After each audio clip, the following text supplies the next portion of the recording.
This is the Big O Show. It's all about the you. It's all about the you. It's all about the you. You say it. It's all about the you. It's all about the you. It's all about the you. All right, good afternoon, boys and girls. We are ready to rock and roll here on the program. We will take you till close to 5 o'clock today. We got a nice little show for you today. We got a bunch of things to talk about. We're coming to you live from the Big Cheese, which is Southwest 67th Avenue. Everybody knows the Big Cheese. It's an institution. It's been around forever. And I was having some delicious garlic rolls. Oh, man, those garlic rolls are so good. There you go. See, I couldn't eat all of them because, of course, I have to be a good boy. But I do have to eat some because I got to treat myself. What did you eat? One? No, I ate two. You did eat two. Okay. I ate two. Okay. They brought me 4, but I ate 2, and that's it. That's my limit. I'm not going to have any more, unfortunately. Couple but, pieces of pizza. You did good, man. Yeah, exactly. Actually, I didn't even finish my second piece. To be honest with you, I'm still kind of pacing myself still with all of it, but it's so good. It is. Anyway, we're out here at the Big Cheese. We're going to be broadcasting live out here once a month, as they've been proud sponsors of our program for many years now, and Bill and Gary just continue to do it and be great sponsors of our program. And obviously, things are picking up for our podcast, and we thank all of you for downloading our podcast. We got a lot of things today. It'll be hurricane intensive today, as it on Saturday. We got a lot of things to talk about. I went back and looked at the film a little bit more and looked at the game. And, at first I even thought Jarren Williams wasn't at fault for maybe 1 or 2 of those interceptions. Looking at all of them, he was at fault for all 3 of them, actually, when you look at it. But we got a lot of things. We'll talk about the Canes. We'll definitely talk about the Panthers. Great night, Saturday night. They got the revenge that they needed. It was awesome. So we'll get into that. We'll look around the NFL. And we'll also talk a little bit about the Dolphins, too, because the Dolphins have got an interesting game coming up on Sunday. They have a legitimate chance to win. They had a legitimate chance to win one way or another, whether they fire Jay Gruden or not. Doesn't matter whether he's smoking weed with chicks or whatever it is. It doesn't matter. The amazing part is that video was 2 years old with Jay Gruden. That's really the amazing part. So we'll get into that one. We've got a bunch of things to talk about. But first of all, and I gave you guys a little bit of a post-game podcast after the game, and, time to go over all the press conferences, read all the articles, check out all the opinions, all that kind of stuff. Now I've had time to kind of, let it all simmer, let it all sit in, and then watch it also again. That was the other thing. I kind of went through the process of watching it again. Like I told you, I watched the interceptions, which I thought maybe 1 or 2 weren't Jarren's fault, but I when you look at them, they were all terrible on his part, actually. And look, there's a lot of things to look at, and there's a lot of things to scratch your head about. And Manny Diaz right now looks like a guy that's panicking. Manny Diaz looks like a guy that is in over his head right now. Manny Diaz looks like right now is what he is. He's a terrible head coach. He just is. And now that he comes out to say today that, well, I'm going to take a bigger part in the defense, that's more panic setting in. Look, you said you were going to stick with your quarterback. You didn't stick with the kid. I know he had a terrible first quarter. I get it. I understand it. To kind of stick with him through thick and thin. Now he feels like you're going to pull him at any time now. And so Nkosi, I know Nkosi had a nice outing, but that's not going to convince me that Nkosi Perry's the answer, okay? I just want to remind you guys that they are so poorly coached and so poorly prepared that it really doesn't matter who the quarterback is. Okay, this team's going to fail one way or the other, the way Manny Diaz is managing, coaching, and a lack of preparing this team. Okay, his forte is defense. And the fact that he wants to put himself more into the defensive play calling, that tells me that who he put in place, he doesn't trust. Who he put in place is not getting enough out of the kids. And we're going to talk to Andrew Ivins at 3:30. We're going to talk to Gino Torretta at 3 o'clock, okay? And we'll get the quarterback's perspective on how he handled the quarterbacks and Jarren Williams and how much that affects Jarren and everybody else going forward, because everything. And look, I'm not the guy sitting here saying that you got to fire Manny Diaz, okay? I'm not there, all right? But I will say this. It's unacceptable what's going on. It's pathetic what's going on. It's embarrassing what's going on. And I don't want to hear Manny Diaz talk about the past and how they used to do things in the Canes and we got to get used to it. There's been a lot of talking on Manny's part. And like I said over the weekend, talk's got to end. Shut up already. Coach, go over there, coach your team up.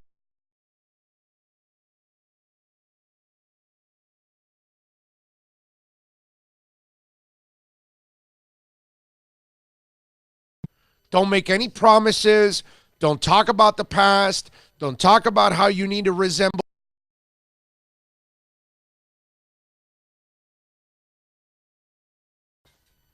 Because right now, you are so polar opposite of the past that it's not even funny. It's pathetic. It's sad. See, the thing is, when they hired Manny, okay, you were expecting something different than what you saw from Mark Richt, and that's not the case. You were expecting to see something different than what you saw from Al Golden, and that's you were expecting to see something different than what you saw under Randy Chase. You were expecting to see something different than what you saw at the end of Coker's run, and it's not the case. And that's the problem now.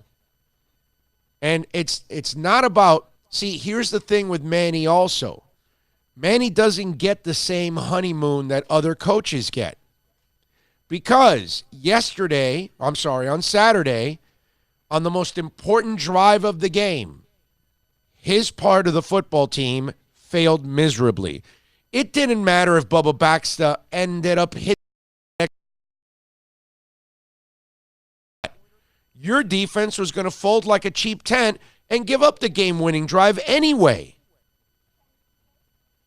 Yes, they have kicking problems. I get it. The Camden kid is not ready to come back yet or whatever. I forgot his. Let me see. I have it written down somewhere. What's his name? Camden something. Camden Price. I get it. He's not available this coming week either against Virginia. The walk-on kicker. And listen, at the end of the year, maybe the hips aren't there forever anymore. They're a year-to-year thing now. So you can eliminate it if you want. So maybe you will by the end of the year. I don't know. We'll see. Maybe Bubba gets back on track. Kickers are a weird type of thing you can't really explain, but they can get back on track and be just fine. So we'll find out with that. But Manny has created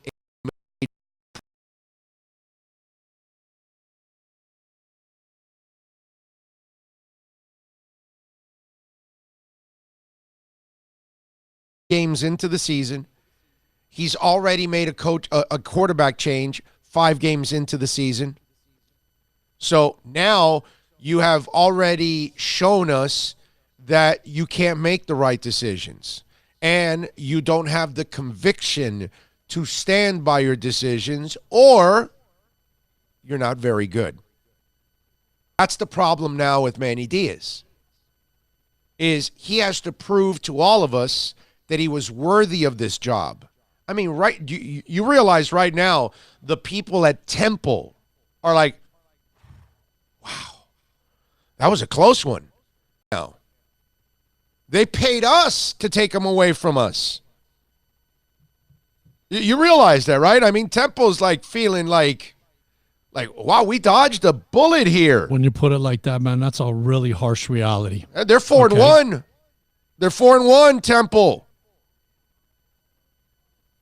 And that's the thing. Again, I'm not saying to fire him, but I'm not going to get behind the mic and defend him either. And let me tell you something. This whole thing about, oh, the team will fight for each other and all this other crap. You saw that on Saturday. And, brother, you were down 28-0. Okay? Even if they came back to win that game, I was still going to be pissed and disappointed because you're better than them. You had no business falling behind, much less 28-0 or 28-7 at halftime. So it shows me you had 2 weeks, and this is what you had to show for it. That mattered to me in the end. Even if they came back to win it, I still would have thought it was lucky, and they're incompetent, and the players had enough talent to overcome it, which they did, by the way. 5 turnovers, and you were still in the game. It shows you how terrible Virginia Tech is, but it also shows you how much worse of a coach Manny Diaz is than Justin Fuente. Okay, because that's what it proves. That you could give away 5 turnovers, still be in the game, and then lose the game. That tells me you're incredibly incompetent. Yeah, to have 2 weeks to prepare and come out that flat for this game you know you need. Right. That's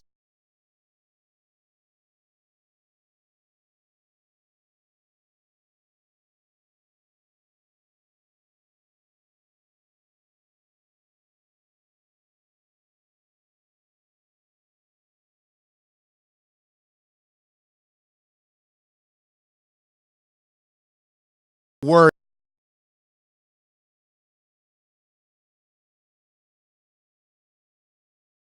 Bill Belichick, man. Don't say anything. Say as little as possible. Go about your business. The late, great Jim Mandich used to have a saying, right? When you weren't living up to standards, just stare at your shoelaces and don't make eye contact with anybody. And that's what Manny Diaz needs to do. Make contact with anybody. You're not allowed to. You're not good enough. You are an embarrassment.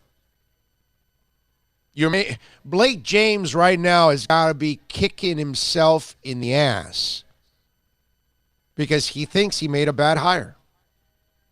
Because at this point, you have to question it. Just like I can question. I'm not saying to fire the guy, but we can question anything and everything about Manny Diaz from here on. 2 weeks, his last 2 games in 3 weeks, his team has more talent than both of his opponents, and he barely beat one and lost to the other. And he has better talent. I didn't expect Manny Diaz to win the ACC. I don't expect him to be in the playoffs. I don't expect him to win a national title. I didn't have any of those kind of expectations. Now, he has the talent to compete for that Coastal Division, and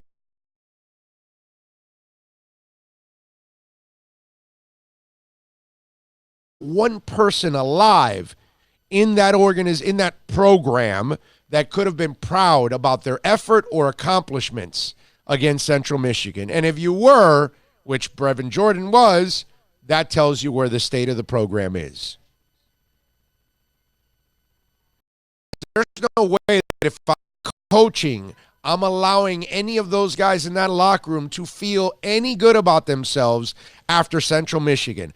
I will make them feel like they lost 100-0, because basically, in my eyes, that's what happened in Central Michigan.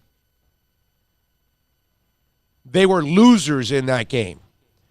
And they were, national losers on Saturday, because the same dysfunction, the same lack of preparation continues at the University of Miami. Players underachieving, players not maximizing their talent, teams not maximizing their potential. Oh, and let me add something also for Manny Diaz. this also doesn't help you in recruiting, my brother. I'm not sure if you know that, but looking unprepared and barely beating Central Michigan and getting your ass kicked against everybody else and getting down by 28-0, there are plenty of recruits that are going to say, that dude, Manny Diaz, is all talk. Okay? All talk. And by the way, if you want to chime in on the accidentlawfirm.com text line, it's really easy at 786-322-1105. That's 786-322-1105 if you want to get in on the accidentlawfirm.com text line, which is always to this podcast. It's just, to me, this is where I have to look at this situation and say, Manny Diaz has to prove he's the right guy. Because right now, he doesn't look it. He looked the part in the offseason, talking up the Canes, great emotion. He looks the part when he's your defensive coordinator, but the season does start. And then you have to play games. And you have to look like you know what the hell you're doing. And there is no way, shape, or form that anybody right now looks at that team, even former players who have, by the way, I got DMs on my Twitter feed. I got texts on my phone from several UM players, locally and nationally, and it's, what the F is going on? What the hell is this? This continues. It's the same crap I've been watching for years. Those are the things that I'm hearing. And they're the ones that played the game. So it's not you, Joe Fan. It's not Big Mouth Media member. We're not the issue here. Okay? We're not making things up here. We're not doing any of that. We're calling it like it is. I want to root for Manny. I want Manny to succeed. I want him to lead the Canes to a national title. But my brother, you got to do your part. You got to show me. Like I said over the weekend, and for those of you that didn't catch the podcast over the weekend,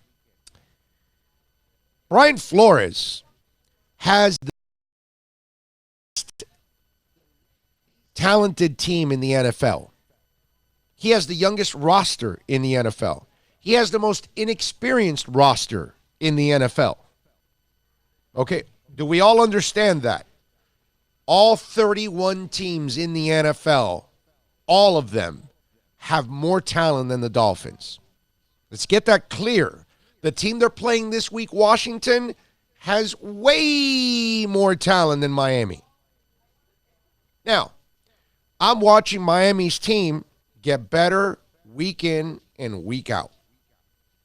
First 2 weeks was a disaster. You brought everybody together. They had never played together. Offense, defense, so many new faces. Offense and defense were a disaster. Week 3, I saw the defense play well into the third quarter against Dallas. Offense didn't show up. Week 4, I saw the offense and defense show up for an entire half against a playoff team in San Diego, or Los Angeles Chargers, who lost yesterday, by the way, badly. So that's all progress. They've gotten better every week. They're not winning. I don't really expect them to win much. I don't expect them to win at all, although this week, actually, they may have a chance. But my point is, at least I'm watching progress with players, right? I'm watching Raekwon McMillan get better, right? Now, this past week, they put the 2 weeks ago, they put the Isaiah Prince kid out there. Did all right. Some guys are getting better under this coaching staff. I can't blame them for Devontae Parker because he is what he is. He's been what he's been. So, but there are other guys that are getting better. And so I'm watching as a team the Dolphins make incremental improvements. They're small. It's little steps, but they are. Where are the Canes? Canes aren't improving. Canes aren't playing any better. Canes make the same stupid mistakes, the same stupid penalties every week, the same turnovers, same bad coaching. I see no improvement. And they don't even have the luxury that the Dolphins have. The Dolphins will never line up, not one time this year. Not one time can they ever line up and say, we're more talented than the team on the other side of the ball. They will not have that opportunity. The Canes do. Canes will have it several times. So then what's the excuses? Right? You tell me. They've had it the last 2 weeks. Lines, Central Michigan and Virginia Tech. And time. We have more talent. And time. They've regressed. Weeks. They've regressed. You look at the Florida game and the North Carolina game. We have totally regressed. We have gone backwards. And they've had time to prepare for Virginia Tech. You had two weeks, dude. And you come out to drop 28-0? You had 2 weeks. You couldn't be more embarrassing. 2 weeks. You should be all over their ass in 2 weeks. And here's the other thing. You're changing quarterbacks. He says he's going to stick with Jarren Williams, whatever. And now you're going to have more of a role in the defense, and you're also going to make changes on defense too with players. This is a complete panic mode in all of this. Because there is no way, listen to me when I tell you this, there is no way many changes. Because Adam Gase, everyone else is wrong except me. That's what I'm seeing out of Manny Diaz at this moment. Well, my coaches aren't doing good enough. The players aren't doing good enough. This guy's not doing good enough. That guy's not. I got to do this. I got to do. Well, dude, you were in place. You are the coach. You put your assistants in place. You named Jarren Williams the starter. You said you would stick with him. Passed and pull in. No, we're going to stick with our guy. And the first bad game he has, terrible game, you pull him. You don't stick by him. You don't take him out for a series and say, yo, relax. I'm going to put you right back in. Let Nkosi run this series. I want you to just take a moment. You've had 3 turnovers. You're our guy. Let's get you back in there. Reset yourself. And get him back in there. No, you kept him on the bench. And then he watches Nkosi light it up and come back. And listen, the backup quarterback, the opposite team doesn't prepare for him. They prepare for the other guy. That's a completely different player. I've seen this story 1,000 times on every level of football. Okay? Don't start with the QB controversies. Oh, well, you got to stick with Nkosi. Neither guy may be the answer. But if you have this kind of coaching, it doesn't matter who the QB is. So what I see what Nkosi did this week was more of an aberration than anything else. I will need to see way more performances of like this for me to be convinced that Nkosi Perry's actually a good passer and an accurate passer. It's kind of like the whole Lamar Jackson thing, right? First 2 games, he plays 2 expansion teams. He lights them up. You look at his numbers after that; they've decreased severely, right? What's his? I think I wrote it down somewhere here that his numbers. Where are they? Lamar Jackson, 7 touchdowns, no interceptions against Miami and Arizona, right? He even had a 16 yards per play against Miami, 16.2. The following week against Zona dropped to 7.4. And so now you watch it against Cleveland and KC, right? And he struggles in those games. And I know they won yesterday, 26-23, but he was 19 of 28, had a touchdown and 3 interceptions. Not that all 3 interceptions were his, because I saw the game. But it was 5.8 yards per pass play. 6.2 and 7.3. He's a jag passing the ball. And if you watch some of the crap he threw in Kansas City, man, he got lucky in that Kansas City game. Holy crap, did he get lucky. Why? Because he'll never be a good passer. Like Josh Allen, I don't expect him ever to be an accurate passer, just like I went over with you guys for years on Ryan Tannehill. I don't think N'Kosi Perry's ever going to be accurate. He had a nice night on Saturday. There's no doubt he did a good job overall. He's not the answer. Never will be. And in the end, if you have this kind of coaching, that's the problem. More than anything, right now, Manny Diaz has to prove that he's not the problem. That's the issue there. We do want to remind you that the show is proudly brought to you by Choice Mortgage Bank. And folks, support the exceptional sponsors that take care of us. And Choice Mortgage Bank has taken care of so many of our listeners over the years. Call Michael Kodsey right now. Listen, it's his personal cell number, 561-441-2730. Keep it on that cell phone. Save it because it's going to save you thousands. 561-441-2730. We can still get you into a fixed mortgage rate under 4%. Stop renting and throwing money away. You can buy. If you're paying $1,500 or more in rent, you can actually own a home and live the American dream. Please call Michael Kodsey. If you're upside down right now, you have a whole bunch of credit card debt, all of that. Let's consolidate. You got some equity in your home. Let's pay off those credit cards. Let's lower your monthly payments. 561-441-2730. Rates and terms subject to change daily without notice. Equal housing lender and MLS 164. It's Choice Mortgage Bank. Now, you want to get in on the program, it's really simple. You can reach out to us on the accidentlawfirm.com text line at 786-322-1105. That's 786-322-1105. Remember, you can sign up for our podcast. So just in case you're watching the show right now and you don't know about it, we do podcast after. So you can go to SoundCloud, Stitcher, iTunes, Google, Spotify, search Big O Radio Show. Okay?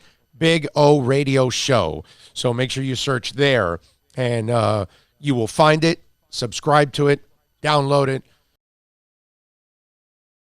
The word, we love you for it. All right, let's do this. Let's take a quick break. We're going to come back. We're going to get ready for Gino Torretta. All right, Gino's going to join us. The Heisman Trophy winner, the former quarterback. Well, listen, you saw what happened with the quarterbacks, right? The issues with the quarterback. We had some issues there, right? They pulled Jaron. So we're going to talk to Gino about this because he played the position. He might know a little something about that position. You know what I'm saying? Ask Gino about all of this because they got some problems, man. And we'll get Gino's thoughts on what he's seeing from the Canes because I can't imagine that there's a Canes fan alive right now that is happy with what's going on with the Miami Hurricanes. So we'll take a short break. When we come back here at the top of the hour, Gino Torretta, the former Heisman Trophy winner, will join us right here on the Big O Show, coming to you live from the Big Cheese in Miami. Come on down. We'll be out here easily till, about 5 o'clock we'll be out here. 8080 Southwest 67th Avenue in Miami, right off of US 1 and 67th Avenue. Remember the old Peaches? That's where we're at. What is it, Tony Roma's now is right across the street from us? Well, the old Peaches, I spent a lot of time in that Peaches back in the day. So right across from the old Peaches, right there on US 1. If you've never come here, this is like a museum, okay? That's accurate. The pictures, the autographs, the paper clippings, it's all beautiful, framed all over. You're going to see memories of all kinds of stuff. You know, the stuff that Manny Diaz used to brag about that he wants to bring back? Well, yeah, that kind of stuff. If you want to remember what it used to look like, come on down here. You'll be able to check it out. But seriously, it's really, really cool stuff. If you've never been to the Big Cheese, it's worth the trip, not just for the amazing food, but just to walk around and look at all the walls. Okay? If you're a fan, forget about it. Forget about it. It's heaven, man. Yeah, this is awesome. Gino Torretta, a former great Cane. He's next.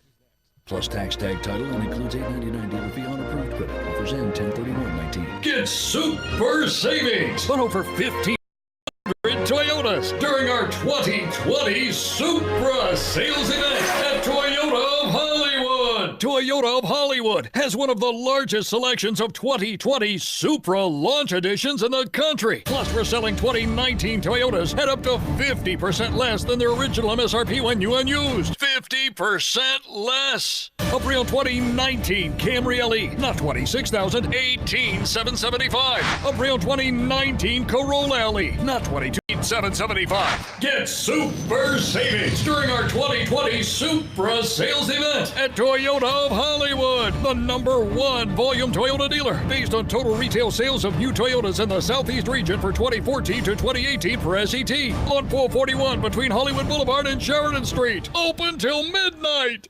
Want to sell your home in 72 hours at full market value? At 72sold.com, we developed a program designed to sell any home in America in 72 hours at full market value. Our home selling program is so effective it's been featured in Forbes. It's easy. It's fast. Sell your home at full market value in just 72 hours. Just put your address, price for your home at 72sold.com. That's 72sold.com. All right, we are back. We're going to get in contact now with Gino Torretta.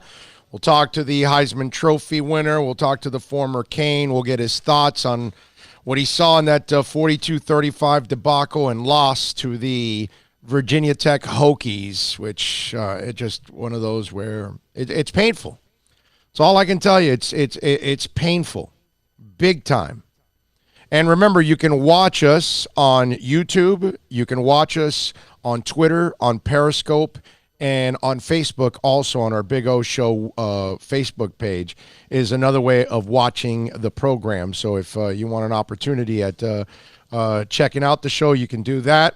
And of course, we are what's it called? We are getting ready for. Wait a minute. Here we go. Here you go, man. Here you go. He wants to use that number now. So we're getting in contact now with Gino, and Gino's he's a stud, bro. Because he goes, hey man, I think the cell phone here where I'm at not going to sound good. Let me give you this number, and always stand up, man. I love Gino. He's just one of those. Now guys. I hope my cell phone holds up. Yeah. Well, hey, that ain't your fault, bro. Cell phones haven't been what's it called, perfected in any way, shape, or form. Okay, so we're gonna get Gino on now. We'll have some fun, and we'll get him on, and we'll talk about this terrible performance on Saturday, which of course had to have been really, really disturbing for all Canes fans, especially former Canes, the guys that laid the groundwork for all of this. It's kind of like watching Shula. Watch everything he built for the Miami Dolphins. Isn't it, Gino? Isn't it more about that it's Shula's watching everything he built for the Dolphins. Canes players and coaches are going, man, we won all these national titles. We won all these games. What the hell's going on here?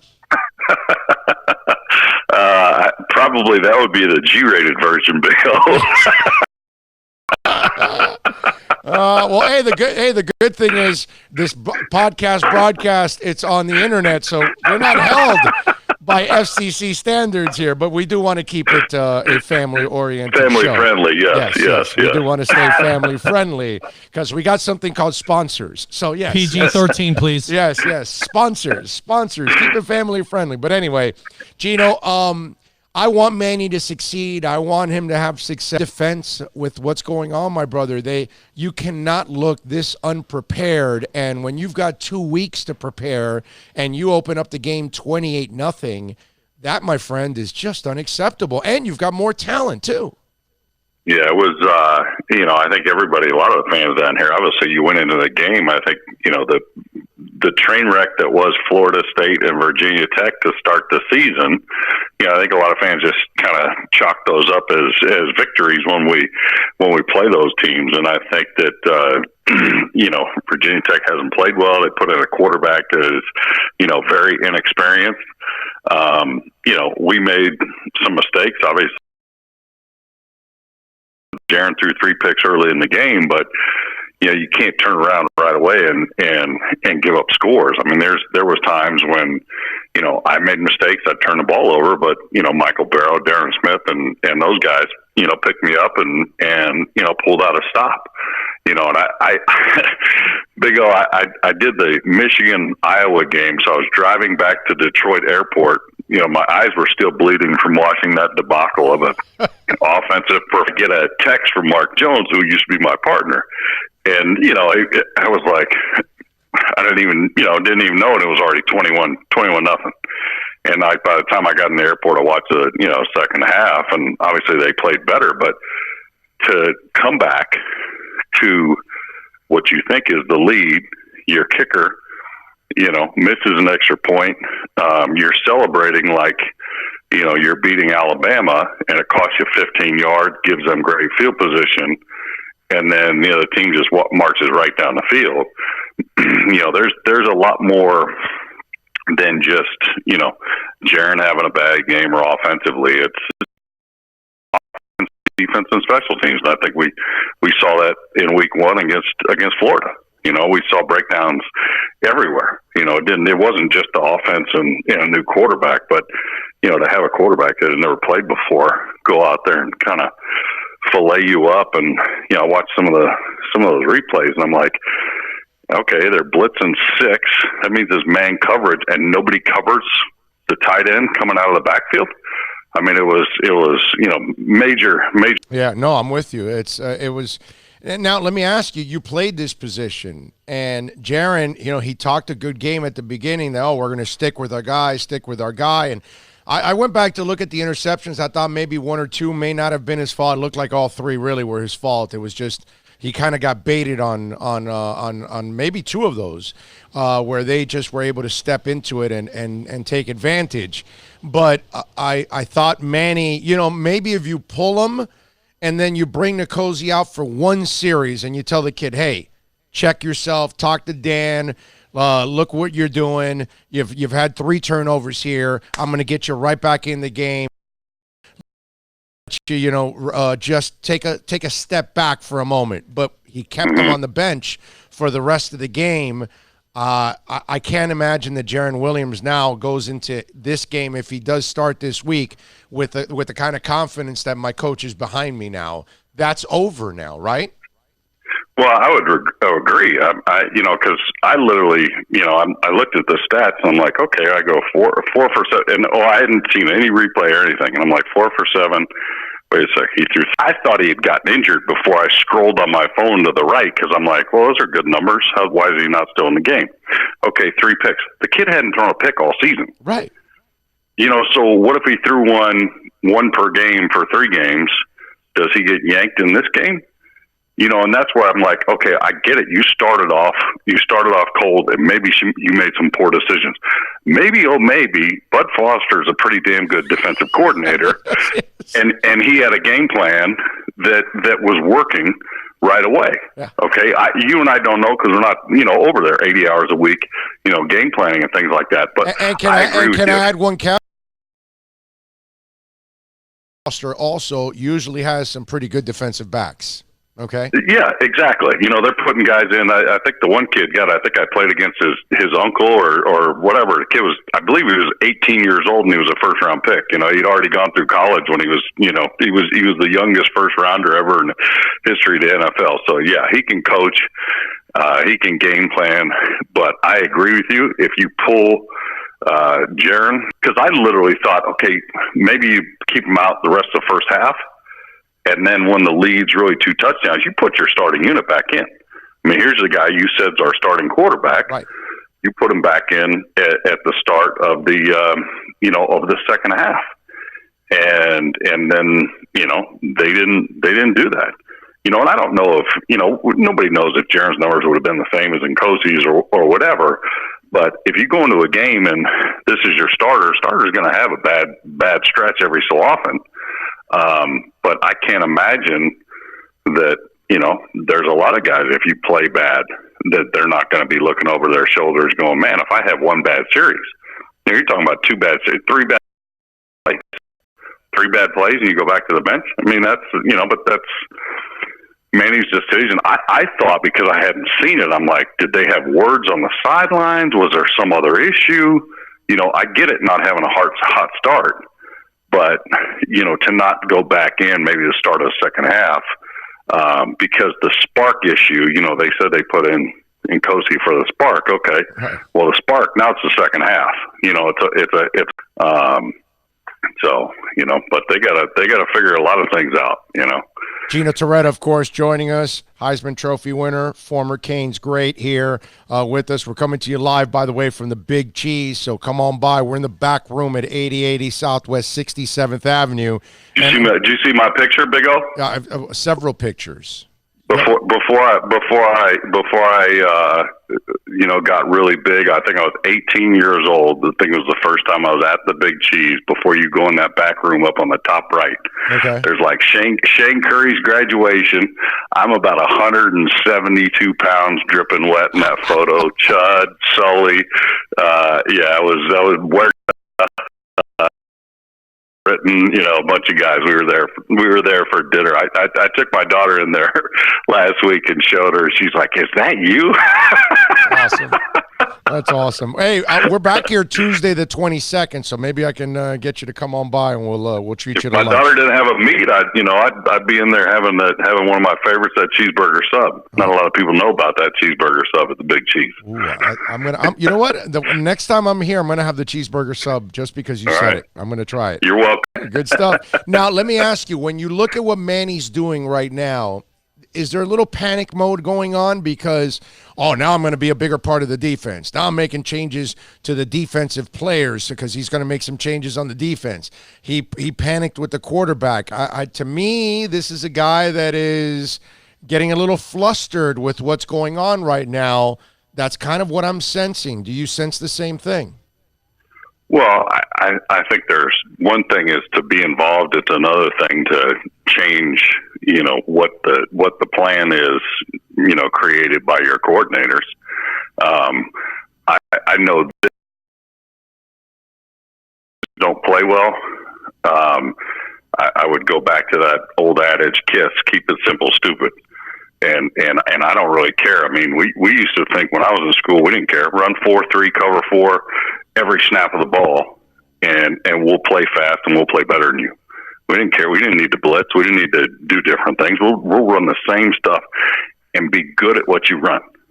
And then, you execute every single play to win. At the end of 60 minutes, you come out victorious. But to me, I think you maybe pare it back and say, hey, you know what? We're just going to play base. And especially defensively and offensively, the question is, what is he, does he go back? And Jaron's the starter. He's the one that won the job. Had a bad start, and Perry came in. I thought the one thing I thought Perry looked a lot better than he did last season. So that to me was a positive from the standpoint that he's been preparing himself if something happened, and he's been getting better, even though he hasn't played much this season. Yeah, the only thing is that backup guy that comes in surprises the team, and then when you got to give him time to prepare and then the other team prepares for you, he doesn't look the same, because this happens all the time. The dude that comes off the bench, they didn't prepare for him, so he kind of surprises him. He's a different player than Jaron is. That there's some of that I worry about is that what went on with Perry. But you are right. There's no doubt that you have to give him love for the way he played, because he did play well. And I will say this, and sometimes you learn, you don't learn as much in live bullets. Sometimes you learn a little bit from the sidelines.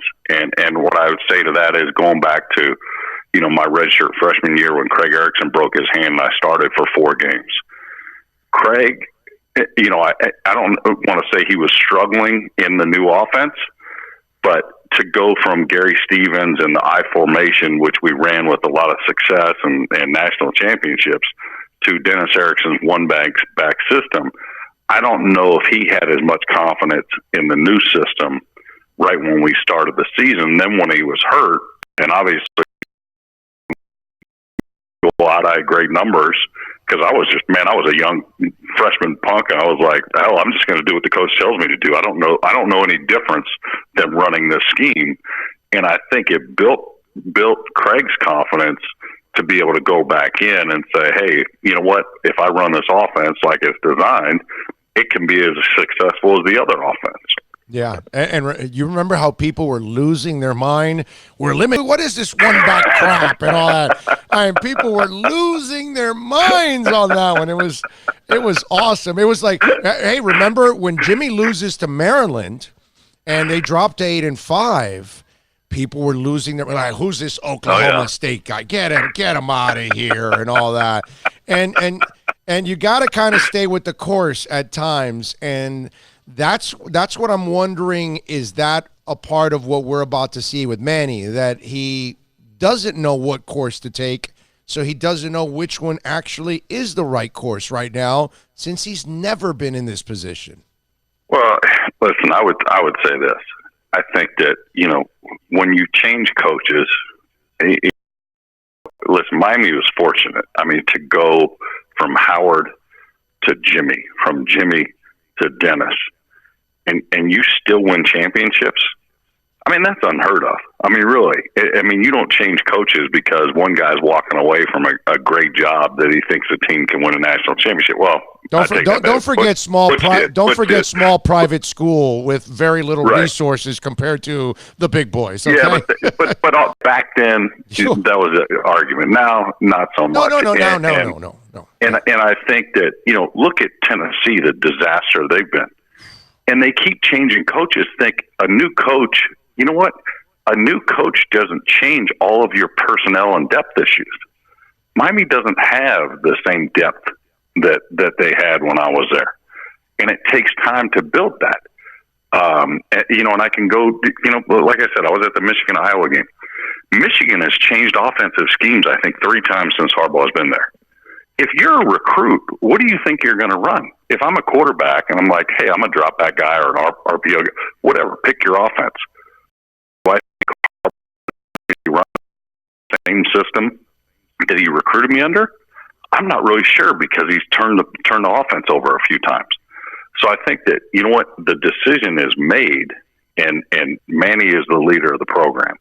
You have to put your full faith and belief that, he's going to right the ship. But let's not mistake anybody in thinking that it doesn't come with better recruiting and getting the players and athletes that Miami's used to having in our championship year. Those guys, you can't have these kind of moments like they've had the last 2 weeks, Gino, because that's what's going to scare people away and players away. Because if you constantly look incompetent and unprepared, and I agree with you about the depth part, but that wasn't a reason for you to struggle against Virginia Tech when you're better, and certainly not against Central Michigan, that you should have walloped them by 20 or 30 points, and yet you struggled to beat those kind of guys.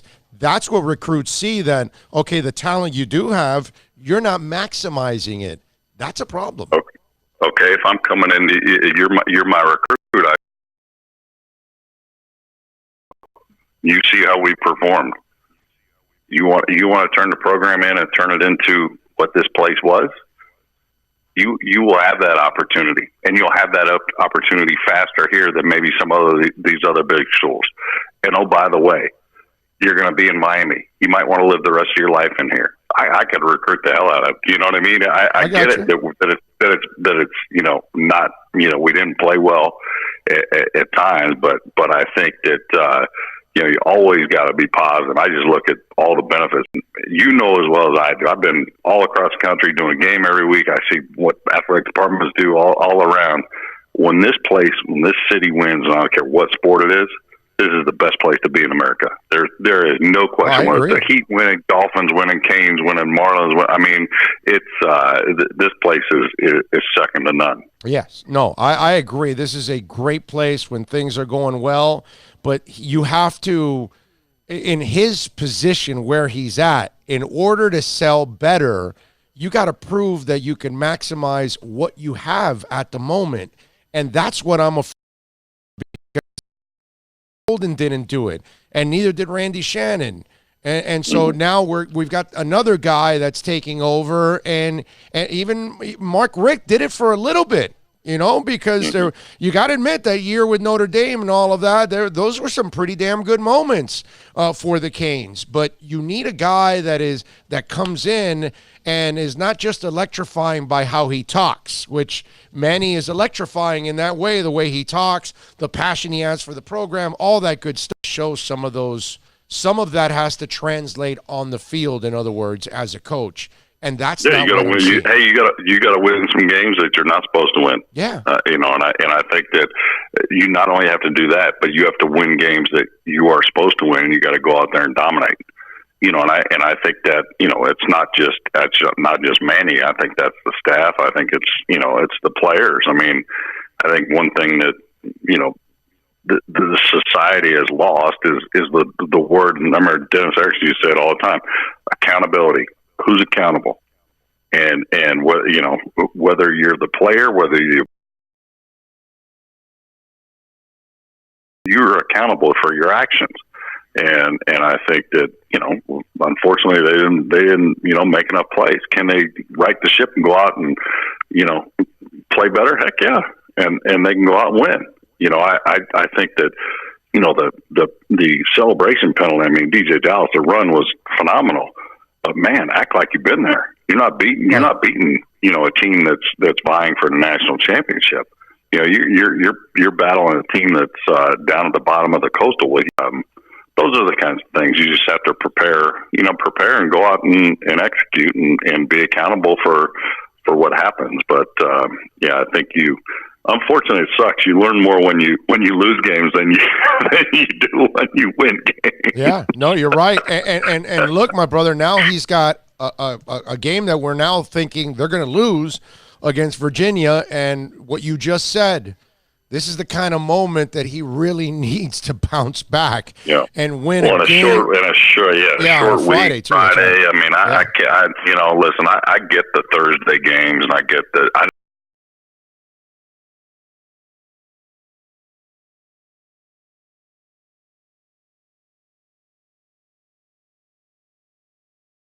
And I know.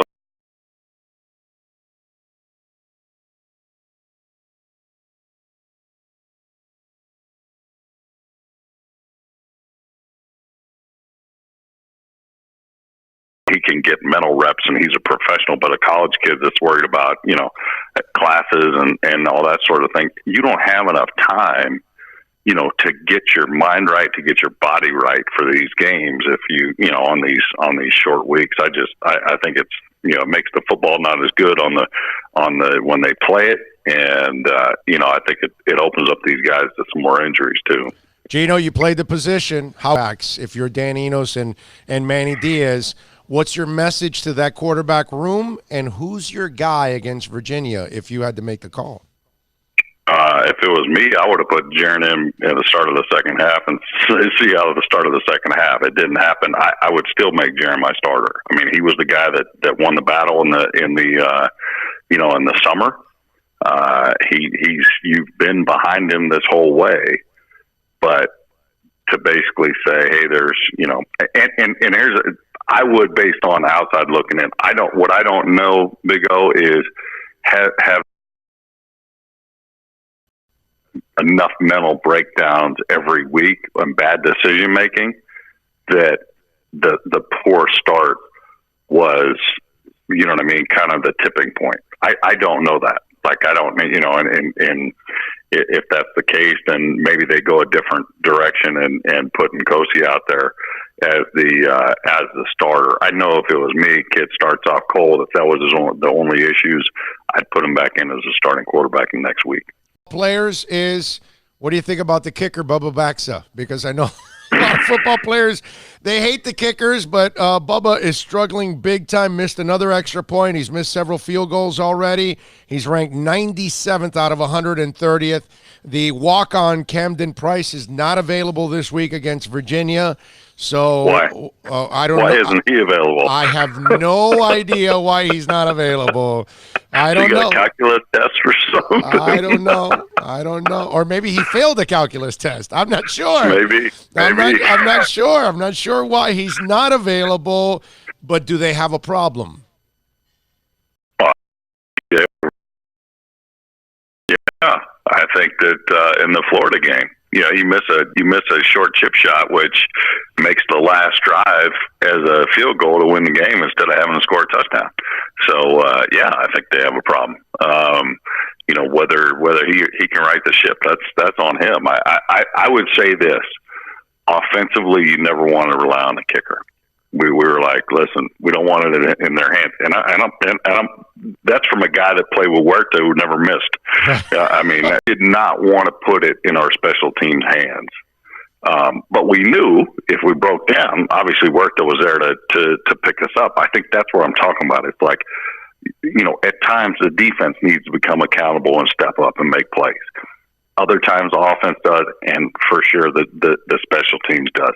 It's a three-phase game, and right now they're not clicking on all cylinders really in any one of those three phases. Is the 1 year now that scholarships are year to year, is that favorable nowadays for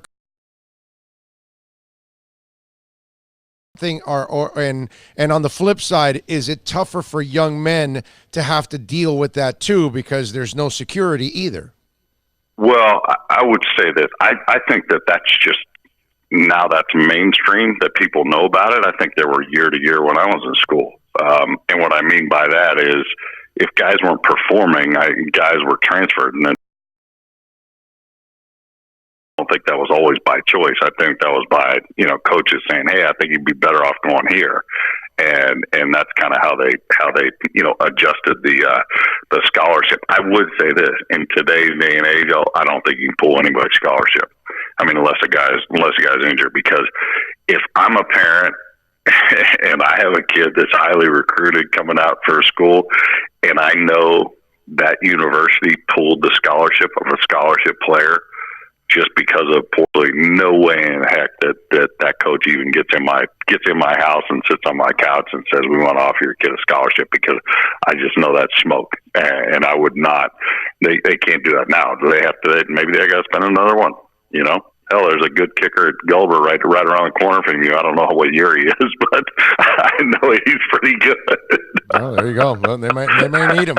All right, we'll wrap it up with this. The great Gino Torretta joining us, as always, here on the program. Gino, how's that conversation going with Blake James and Manny Diaz today or this weekend? I don't know. I think that, I would just say, listen, you got to be accountable. Come on. There's no ifs, ands, or buts. This is a performance-driven business, and you have to perform. And are there issues that we have that changes need to be made? I don't advocate for changing staffs and things like that, especially in the middle of the year. Coordinator right now at Kansas, in his first job, he just got rid of their OC this week. So I'm not advocating anybody lose their job, but I think that there's a certain standard here, and everybody be held accountable to it. And I hope to God that everybody is putting more pressure on themselves and into preparing and getting ready for the rest of the season. Canes fans, follow him on Twitter at Gino Torretta. Gino, as always, you're a stud, my brother. Thank you for taking some time. I'll see you on the 22nd over here at the Big Cheese. Anytime, Big O. You got it, baby. Be good. There you go. The great Gino Torretta, man. Good stuff there. And it's hard of that. Really is. And he's got to perform. He's got to find a way of getting this thing done, man. It's like Gino said, man, this is a performance-driven business. And if you don't do it, Man, there's somebody else. Yep, no doubt. All right, let's do this. Let's take a quick break here. We'll give you guys an opportunity. It's just a couple seconds, okay? It's about a minute. That's all it is. No, wait a minute. We're on our hour break. Oh, we are? Oh, We got that's right. 2:30. Little indie new stuff. Little Phoenix. There you go. Little Sir Sly. I like it. Yeah, I some like good it. stuff. And folks, if you are in that Hollywood area, North Dade, South Broward, go to Dandy Donuts. I've been telling you about Dandy Donuts for over 10 years. Okay, seriously. I mean, Bobby, Frank, Laura, all the amazing people out there at Dandy Donuts, and of course, they have a pastry chef. Okay, because that's what he is. He's an artist. Because when you walk in and you see those donuts, you know an artist came up with those donuts. And then it's a chef because they taste so delicious. Go to 102 North 28th Avenue in Hollywood, right off of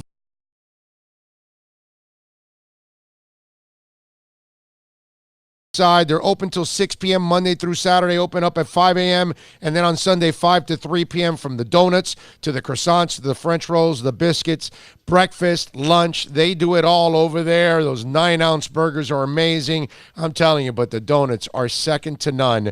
Tell them that Big O sent you, and trust me, they will take care of you at Dandy Donuts, Hollywood location only.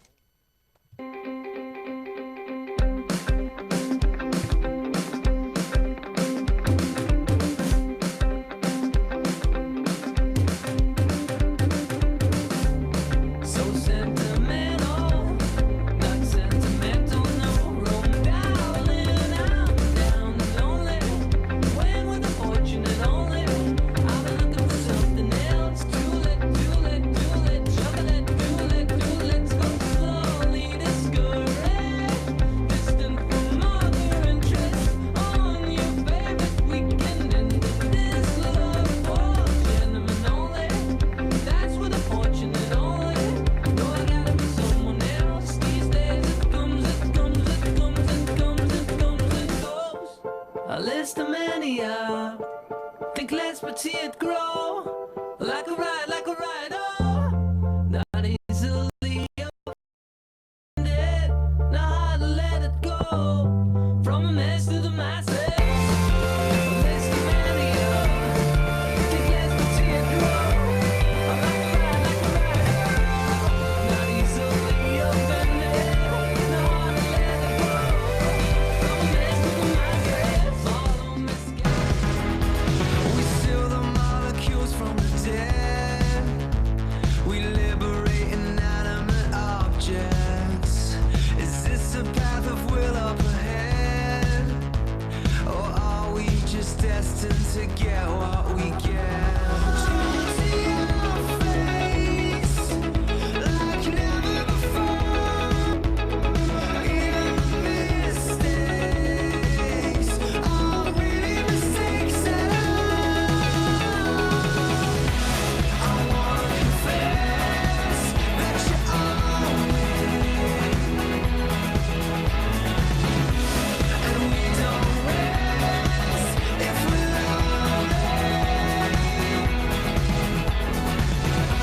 there's innocence in the moments. Maybe now's the time to be alive. We steal the molecules from I've been smoking on the peace pipe. I've been wondering is what would peace be like. I've been staring into headlights.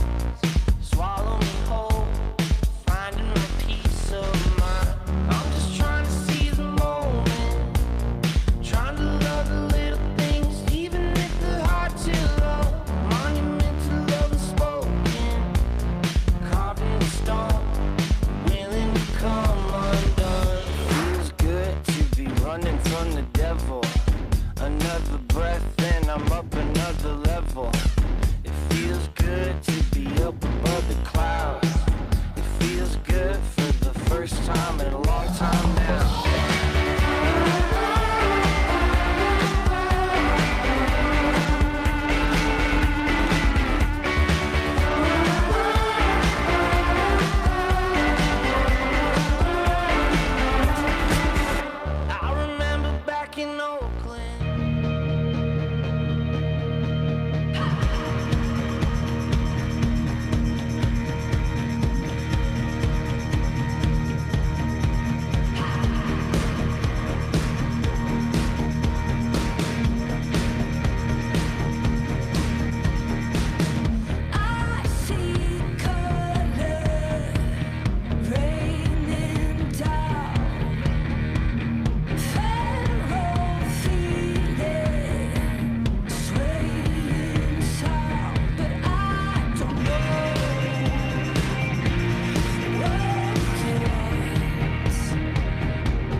All right.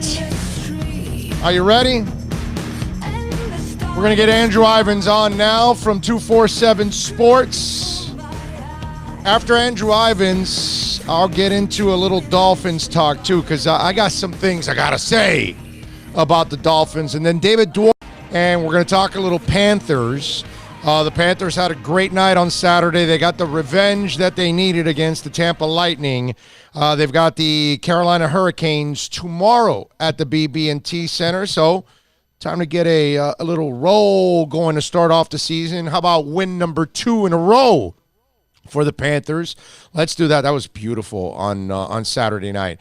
But what wasn't beautiful was the performance by the Canes on Saturday. A lot of problems, so we want to get some insight on what's going on. Manny Diaz addressed the media today. Andrew Ivins is a guy that is all over it, of course. You can follow him on Twitter, _Ivins. You can catch his work at 247 Sports as always. He's always kind enough to join us on the show. He is ready to talk a little Canes football. And let's see. Andrew, are you there, my man? Andrew? Do we have Andrew? Wait a minute. Hold on. I'm not hearing Andrew. I'm here. There we go. We got you, baby. All right. It's a beautiful thing. It's nice to get you on, my man. First of all, how was that stinking game? It wasn't that eventful. Those games, man, that's a full Saturday slate. So, yeah. You know how it is. Were you as shocked as the rest of us that they had 2 weeks to perform and that they would come out this flat, Andrew? Yeah, I was a little surprised. I mean, I thought the game, from a talent standpoint, Miami should have absolutely, taken control of that. But I kind of thought coming into the game that this was going to be a bit of a dogfight. I think I said after the Central Michigan game, kind of how we saw that play out, that I think the rest of the games on the schedule for Miami are all going. I don't think that this team is built to really blow anyone out. So I was surprised to see the interceptions, but we also knew that Jaron Williams was eventually going to have a freshman game, and it came pretty early. I mean, 3 interceptions on 7 pass attempts. So, yeah, I'll just leave it at that. I told you when we talked earlier, I said maybe 1 or 2 wasn't his fault. I went back and looked at them. All 3 were his fault, man. All 3 were thrown one all season. So did Manny panic here? Because I think what I would have done is you pull him for a series and you put in the cozy, you tell the kid, yo, you've just thrown 3 interceptions. I need you to check yourself before you wreck yourself. Go talk to Dan Enos. Watch this series. I'm going to get you right back in there, but I want you to focus on what you're doing because we cannot turn over the football. That did not happen. They kept Nkosi in there for the rest of the game, and now he has to explain it after the game. Was there panic on Diaz's part? At least on your opinion? I think there was a sense of panic. I mean, my whole thing is, and even if you go with what Manny and Dan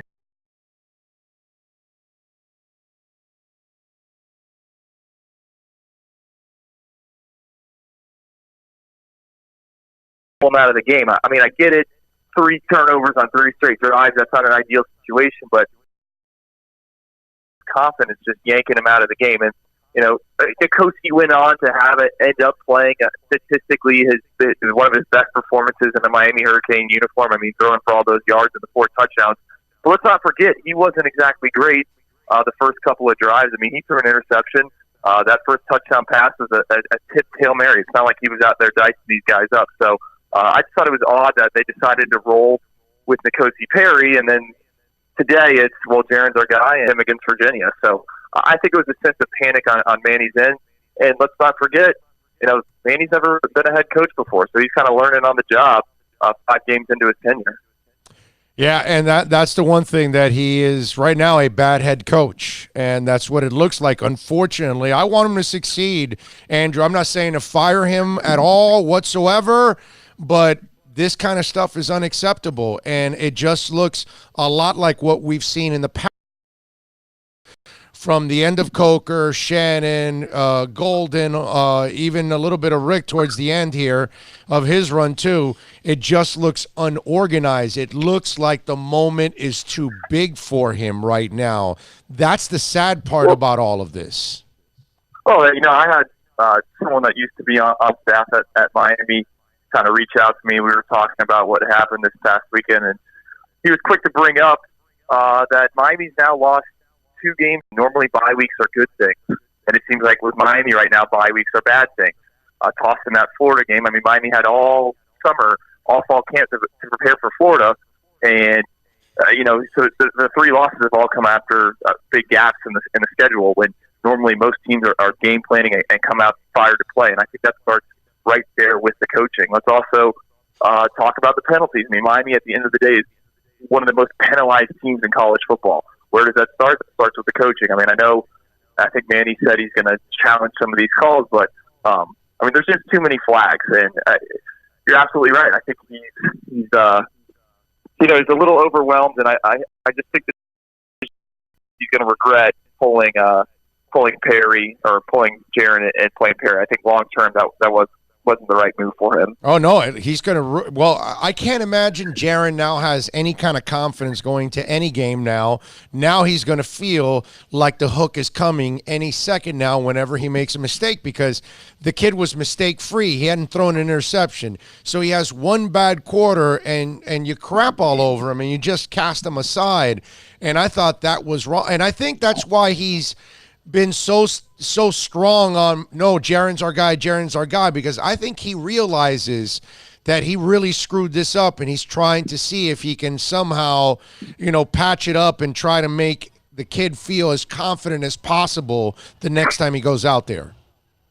Well, and it's going to be interesting to see who they play against Virginia. I mean, Manny has said that Jaron's our guy, but he also said that we're going to find out on Tuesday and Wednesday, what I think he called it their quote-unquote real work days, what this is like. And then Dan Enos met with the media. Dan Enos said, well, whatever Manny said, that's who our quarterback's going to be. So it's kind of really unclear for an actual competition right now. Is he panicking by pulling the quarterback, saying he's now going to take over more responsibilities, obviously, with the defense? He's also going to make changes on the defensive side of the ball with players. I don't know who, because I think he even mentioned specifically that you were there. Like he said, some veteran players aren't doing exactly what they're supposed to do, or all that. How did you read into all of that? And are you also smelling because of this?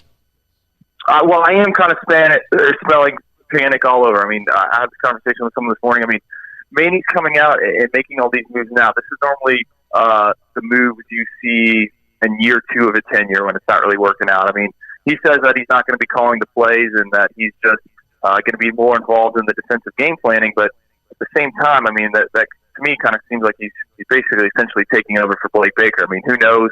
But why come out and say all that?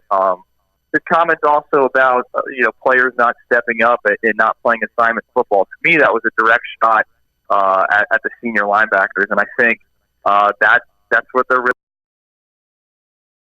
leadership on that defensive side of the ball. Defensive side of the ball, excuse me. Scott Patchen, he had I think a pretty bad false start there in the first half, and I remember watching Diaz literally ran over and just chewed out Scott Patchen for an ill-advised fault or offsides. So I think it's a little bit of that. And the thing is they can't replace these senior linebackers. I mean, these are your guys. These are your best players. So I don't know, but I think it was a direct shot. His comments today, right at those two linebackers. So what you're telling me is Zach McLeod will not get redshirted. So they're gonna play him out and not bring him back. Well, I don't know. I mean, I'm joking. I'm joking. But I do want to bring up, like, for the past 2 weeks, Miami's talked all about how Greg Russo, the defensive end, is a great player, a guy they need to get on the field more. And then he plays 22 snaps against Virginia Tech, his lowest total of the season. It's like, where is that disconnect? I mean, you guys are saying, hyping this guy up, the guy who leads your team in sacks, and out there and playing less than he did the week before. I mean, it's just I don't understand that kind of translation. So what other issues do you have with what's going on right now?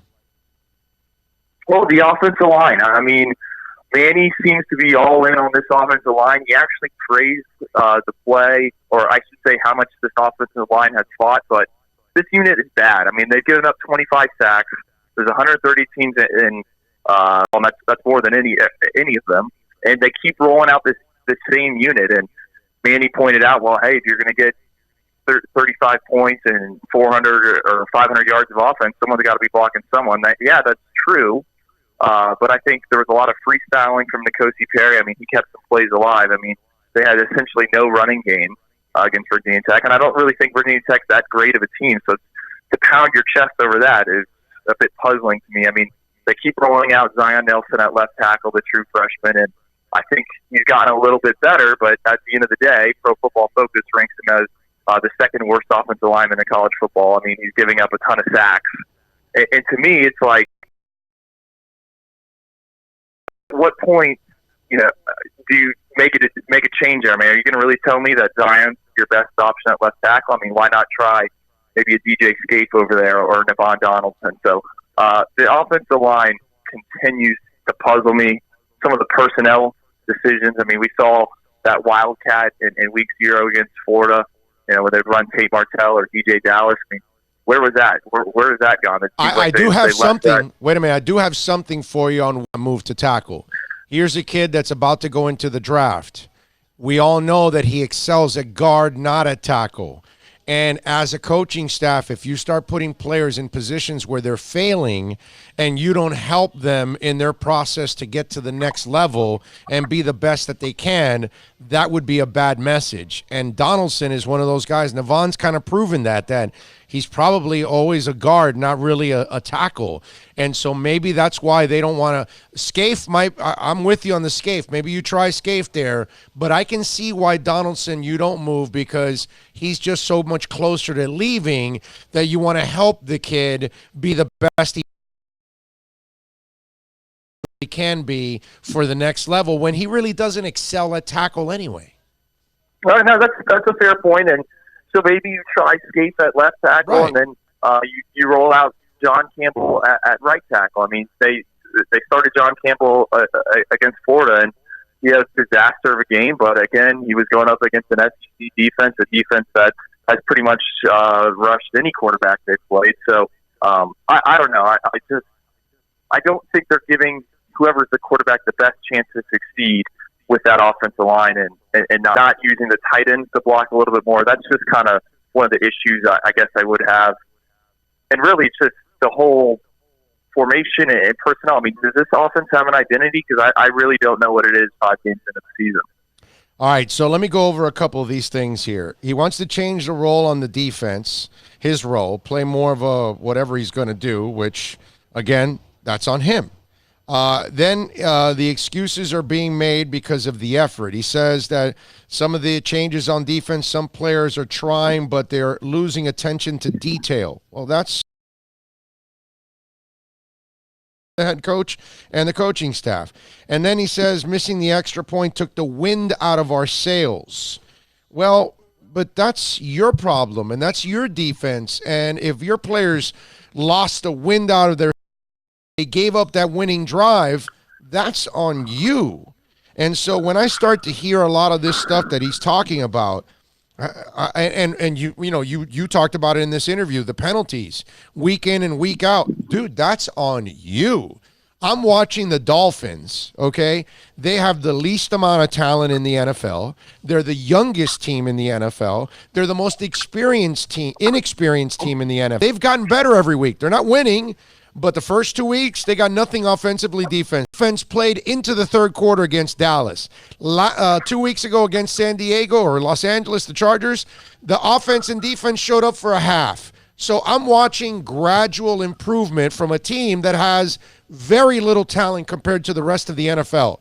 His team has more talent than Central Michigan and better talent than Va-Tech, and yet I don't see improvement. And I don't see you beating the teams you're supposed to beat or beat them the way you're supposed to beat them, like Central Michigan. To me, it's more about he's not the one that knows how to get everybody and playing up to their potential. Well, I will say I want to know how this week goes. I do agree with a lot of things you just said, but I think if there was one scenario where you're Manny Diaz and you kind of want it to be in this short week, I could see a little, not an Alamo, but a war cry here. And this is a gut check for Miami. I mean, is this team going to keep playing out the rest of the season? Or I'm interested to see what kind of team comes out there on Friday night, because I think it's either going to go two ways. I mean, they're going to fight and it's going to be a close game, or they're going to shut down and it's going to get real ugly. Yeah, I thought it was kind of weak sauce, bragging a lot about how they fought and came back. Dude, you should have never been in a 28-0 hole from the get-go. The fact that you weren't prepared is more of an indictment on you than, you're hanging on to, well, this team will fight for each other and all of that. Well, you should have been fighting from the get-go of this game. Maybe it would have been a whole different ball game here. You know what I'm saying? Absolutely. It was the same thing at North Carolina. That's right.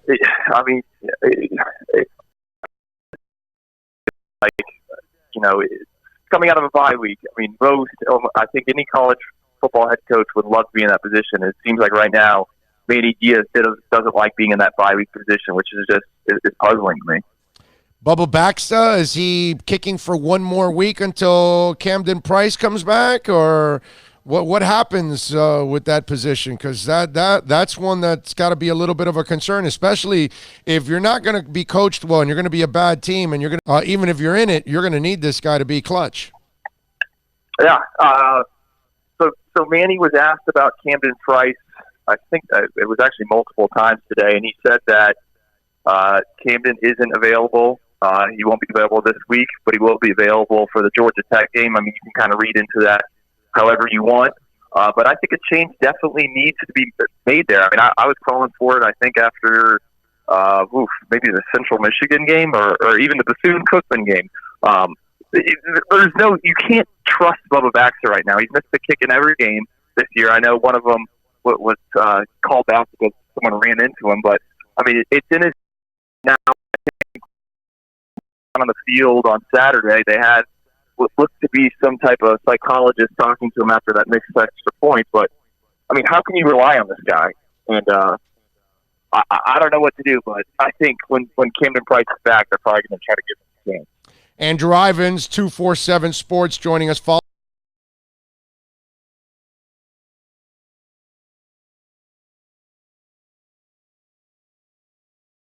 On this team, but also recruiting. You're all over it. How much do the last 2 weeks hurt Miami right now? What are you hearing behind the scenes? Are people now kind of questioning what's going on? From a recruiting standpoint, I think the past 2 weeks have been about as worst case scenario as they can. I mean, I kind of wrote after Miami started the season, and how if Miami could hold on to this recruiting class. I mean, at the time it was ranked number 12 in the country. They had a lot of key pieces in place, and the conversation and the kind of the buzz inside the program coming out of the summer months was, hey, we love what we have committed. Let's go try to get a unicorn or two. And what is a unicorn? I'm talking like a 5-star linebacker from California, or someone that you normally wouldn't get, but if you win 10 games, you can kind of make it happen. Well, the narrative's quickly shifted towards, are we going to hang on to what we have committed? And last week they saw Jaden Francois, a 4-star cornerback out of South Dade. He decommitted on Friday. That was a big blow just because it's such a down year in South Florida, and he's such a talented kid. I mean, he tied the Miami-Dade County record with 12 interceptions as a junior. So he was a guy that they essentially needed to get, like a Jaquan Johnson type clone. So he came off the board. Then Saturday, right as Miami finds itself down 28-0 in the first quarter, Isaiah Walker, a 4-star offensive tackle from Miami Norland, announces that he's going to go to Florida. So two big blows back to back. I mean, Manny said today that they want to recruit local and stay local. Well, Isaiah Walker and Jaden Francois are two kids you had to keep home. So the momentum isn't there right now. I mean, it's easy to recruit at Miami when you're winning, and right now Miami's not winning. I mean, 2-8 in their last 10 games against Power 5 opponents. Wow. Follow him on Twitter at Andrew_Ivins. Catch his exceptional work at 247. Andrew, as always, man, thank you for taking some time, man. We really appreciate it here on the show.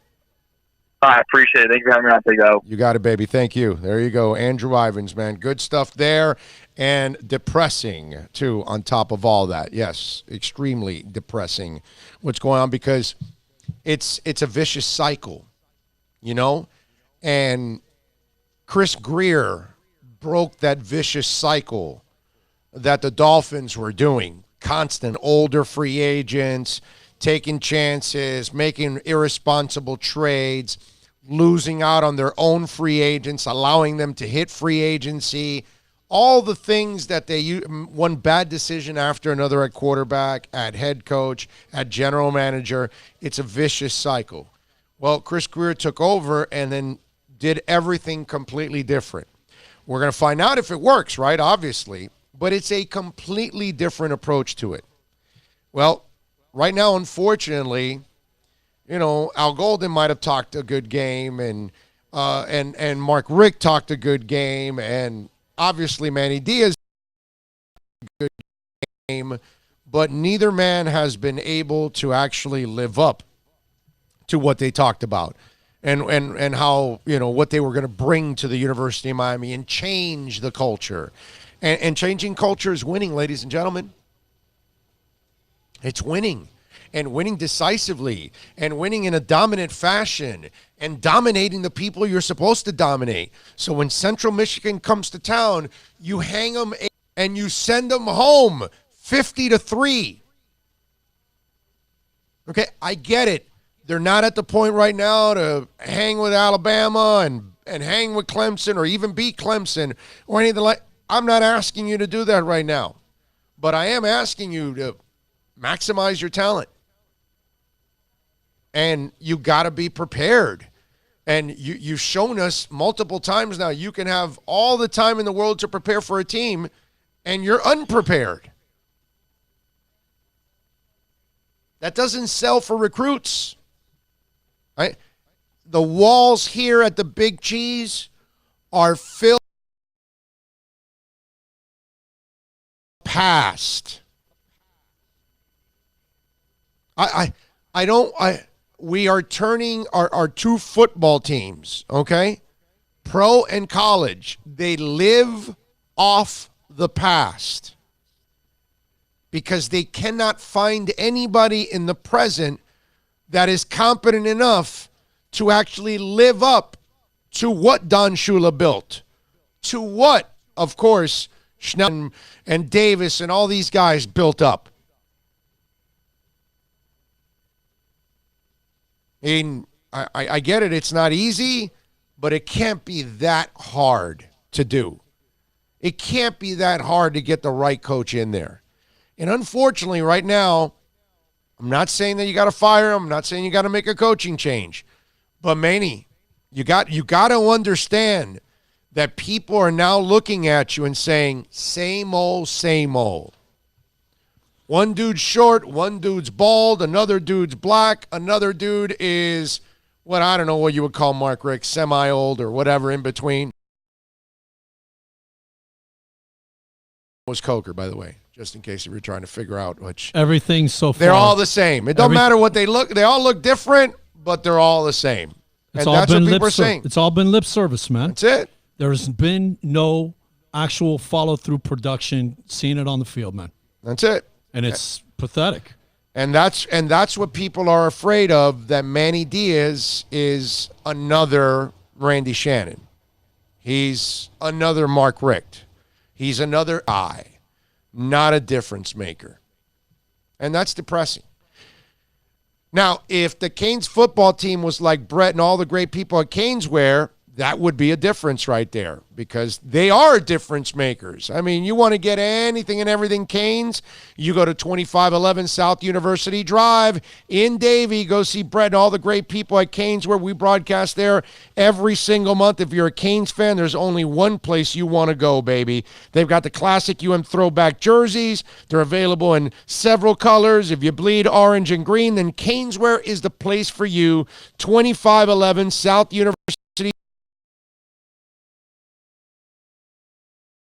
that Big O sent you. They've got it all there, man, like Dime Live, Dun Nation, Caneswear exclusives. You can find them there. Go to the website, caneswear.com. And if you don't live close to Davie, you don't want to drive to Davie, maybe you live down in the Keys, maybe you live up in Hope Sound, maybe you live in Michigan, go to caneswear.com. You can order there. Anything over $99, free shipping, and you get it delivered right to your house. It's a beautiful thing. Caneswear.com.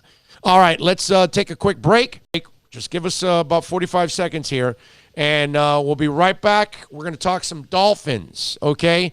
Because there is something developing that's really interesting, okay, about this game against Washington. That's next.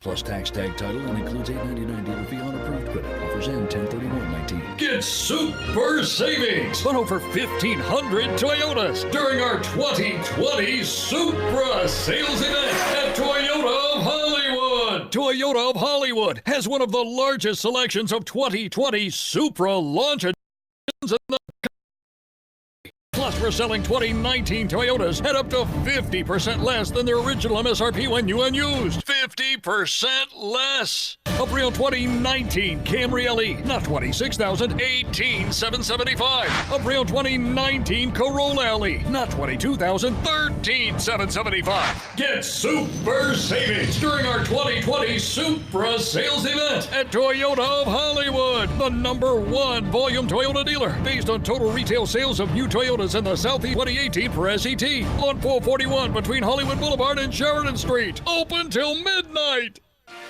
Thinking about buying or refinancing a home? Act now. Home values are ticking up. Don't put off making a move any longer. Call Michael Kodsey now at Choice Mortgage Bank, 561-441-2730, while mortgage interest rates are still at historical lows. Call now to get pre-approved and buy your dream home. If you're currently paying over $800 a month for rent, call 561-441-2730 now before interest rates go up. Down payments as low as 3.5%.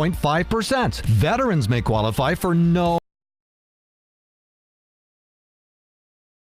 own a home, but you're upside down. Michael Kodsey can help. If you're being denied by your bank or your loan process is taking too long, call 561-441-2730. Act now while fixed rates are still under 3.5%. Office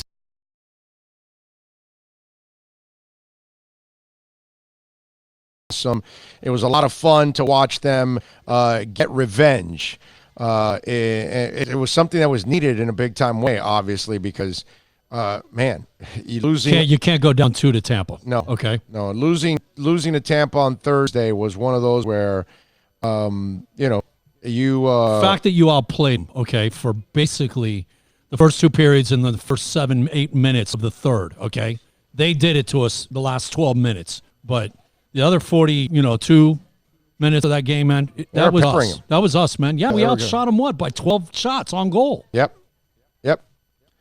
And so we got plenty to talk about with David on that. But I want to get into a little Dolphins talk with you guys. They get ready for the Washington Redskins this week. And there's a lot of people out there. It's crazy stuff because the way people are looking at all of this, and look, I see that Arizona won, right? So they picked up a win. They've got a tie. So they're ahead. But Cincinnati lost again. Washington lost again. The Jets lost again, right? So people are concerned about some of these teams that are losing, along with the Dolphins, who are 0-4, and they take on the 0-5 Redskins this week. And so here's the part that I don't understand. Okay, these are the narratives that develop that is so funny at times, right? And at the same time, ridiculous. So Manny Diaz, right? There are people in town, obviously, and, certain radio stations that carry the team, they can't rip, the team or Manny, but they'll make excuses, right? And whether it's the youth or all this and that, there are no excuses. I get it when you lose to Florida. I'm good with that. It sucks to lose to the Gators. I never want to see the Canes lose to the Gators, but at this moment, I can understand Miami losing to the Gators, and they're not better than the Gators. I get it. Come on, man. They've got a better head coach, a guy who's been a head coach for several years. And he already kind of knows that program, knows the conference for sure. He had an advantage over Manny being there at Florida, okay? And it's his second year there at Florida, right, if I'm correct. Wasn't it his second year? So That is correct, sir. So he already had a major advantage. He's a better coach. And they had the better talent. They won. Fine. I can live with it. I'm good. But when you're barely beating Central Michigan, that, my friends, is unacceptable.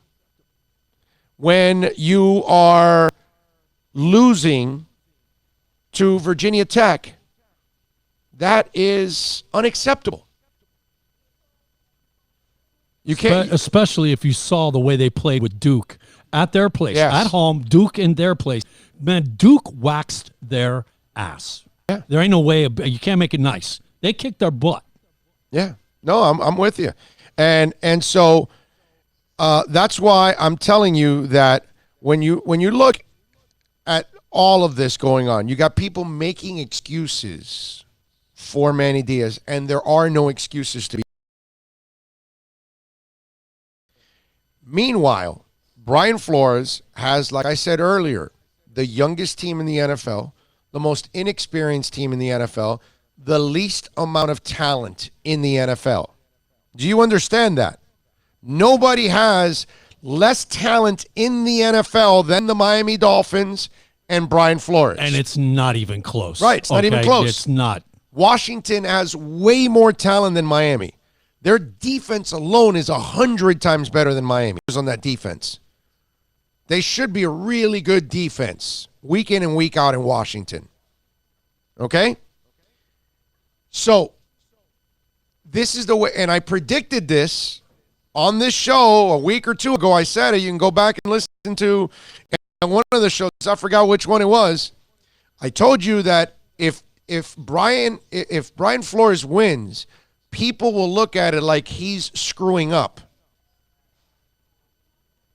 He's not screwing up because he's not tanking. He's coaching. Do you realize that if any game Brian Flores wins,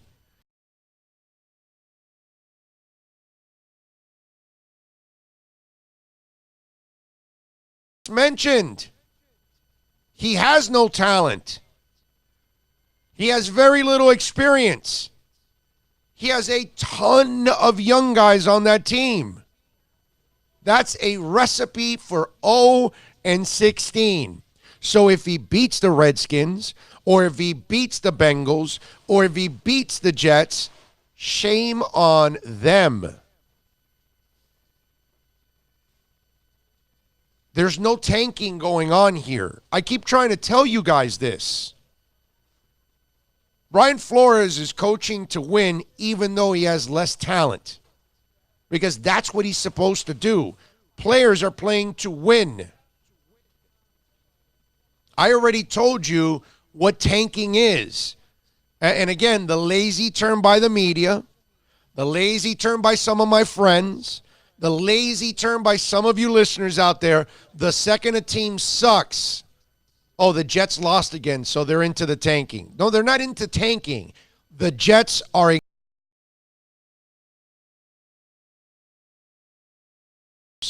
because Mike Brown never goes to the extreme to win. That is tanking. The Marlins never go to the extreme to win. That is tanking. When you're not trying to win year in and year out, that's tanking. When your team sucks, it's because you're incompetent, not because you're tanking. Term that now lazy media people have, lazy fans have, and it's completely inaccurate. And if the Dolphins win, every one of you that keeps saying the Dolphins are tanking, it makes you look like a moron. Because they're not tanking. Like I've explained before.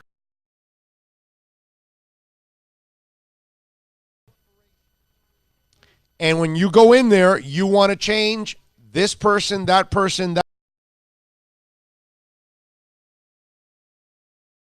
are in that same position, because Those are the people you're comfortable with. You can do that in the real world. In the NFL, there's a salary cap. There are penalties to be made or paid. That is, not made, paid. The Dolphins have to pay all those penalties. It's called dead money. It's called signing bonuses accelerated. So you don't get to replace the CEO away.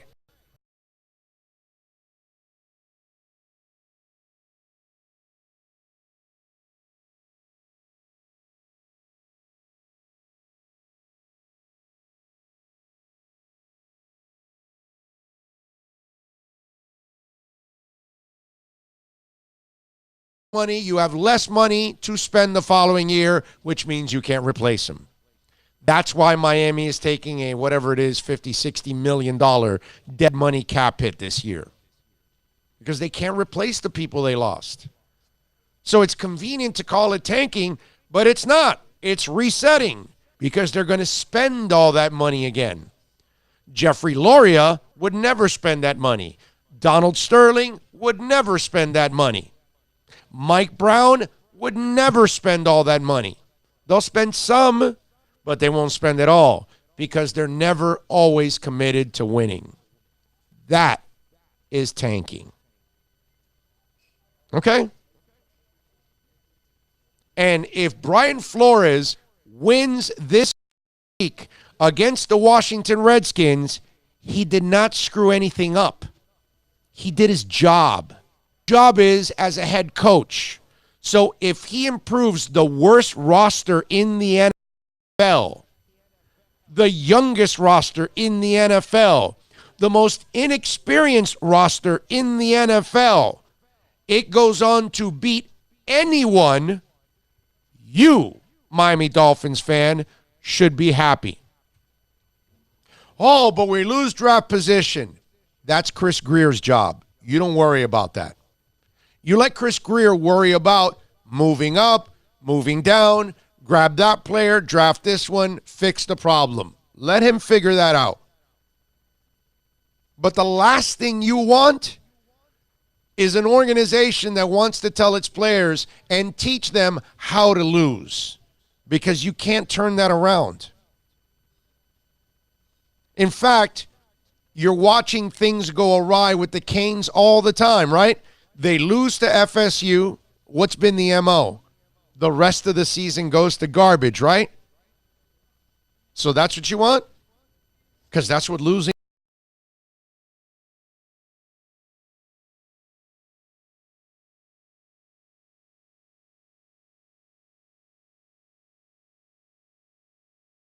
Wins. I told you, and I'm consistent as hell. What did I say 2 weeks ago? How I felt at halftime of the Chargers-Dolphins game. Well, how did I describe myself every single time? What did I say? Progress. And I said I had what? A smile on my face. Yeah, for sure. Because I'm not thinking about draft position. I'm still the guy that tells you it's not where you draft, it's who you draft.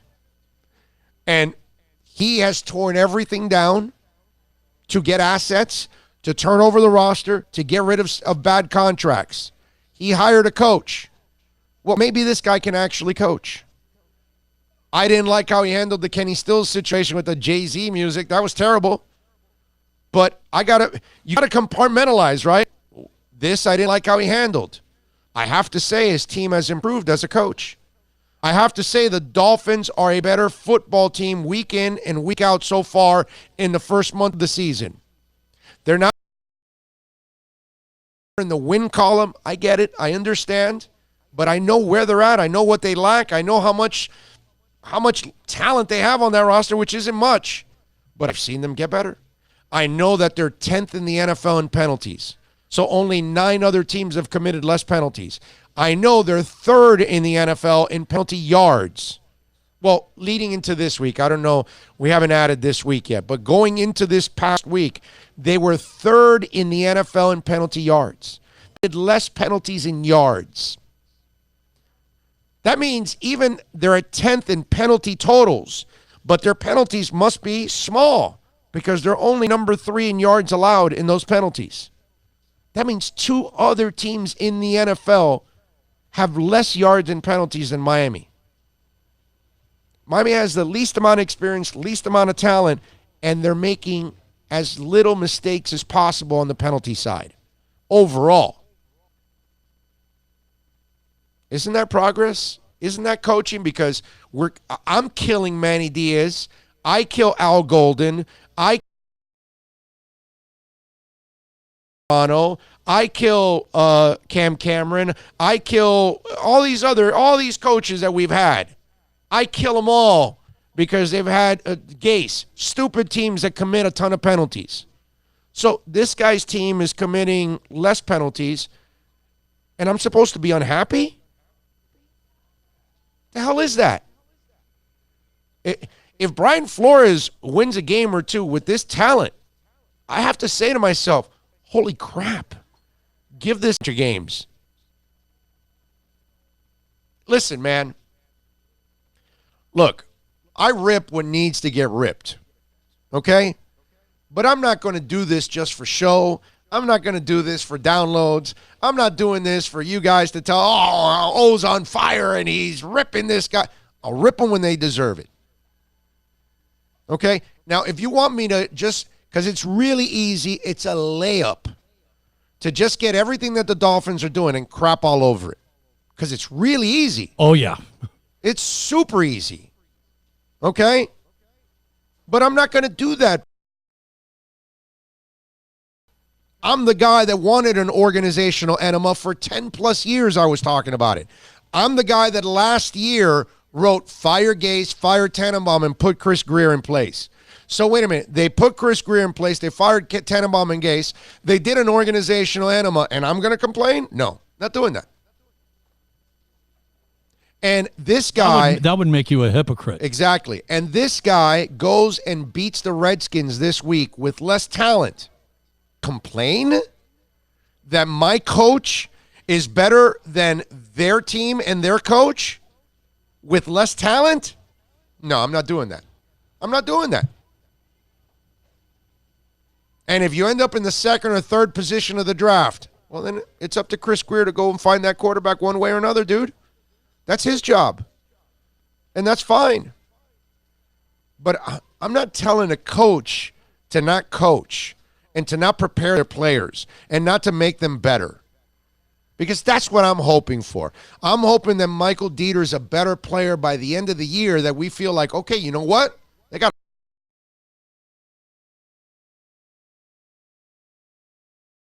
Dolphins fan. So I want those guys to succeed on the field. I want the coaches to coach well. I want them to have success. I want Chris Greer to draft a bunch of great players. I want the Dolphins to be in the playoffs. I want the Dolphins to be in a Super Bowl. That's what I want. I'm sorry, I don't sit here rooting against the Dolphins for failure. That's just not who I am. That's never been in my DNA, and it's never going to be in my DNA. Objective and right. honest. That's it. That's all. That's all. And I'm keeping it that way. And it deserves to be that way. In relation to Dieter, man, a lot of heart, a lot of moxie, bro. For him to change positions, like Flores pointed out, going to tackle in Dallas against that defensive line, no complaining, just what do you need me to do, coach? Plug in and do his best and actually do a serviceable job. Obviously not great, but, man, realize this guy's outclassed. He's out-knowledged. You know what I mean? Mm-hmm. And, I mean, the guy, there's potential.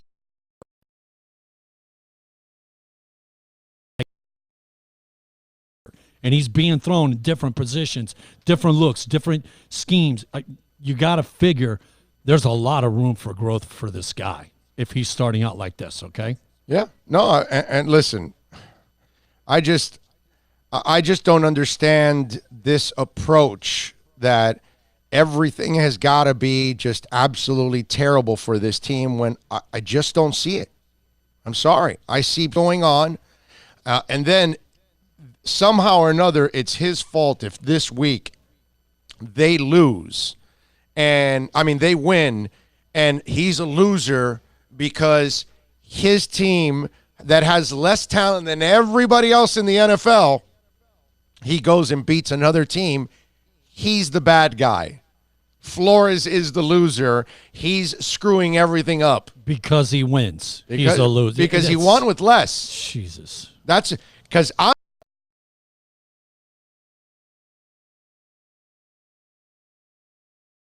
can't accept. I'm going to say, you know what? I'm going to be proud of Flores if he wins. Let me say now, hey, you know what?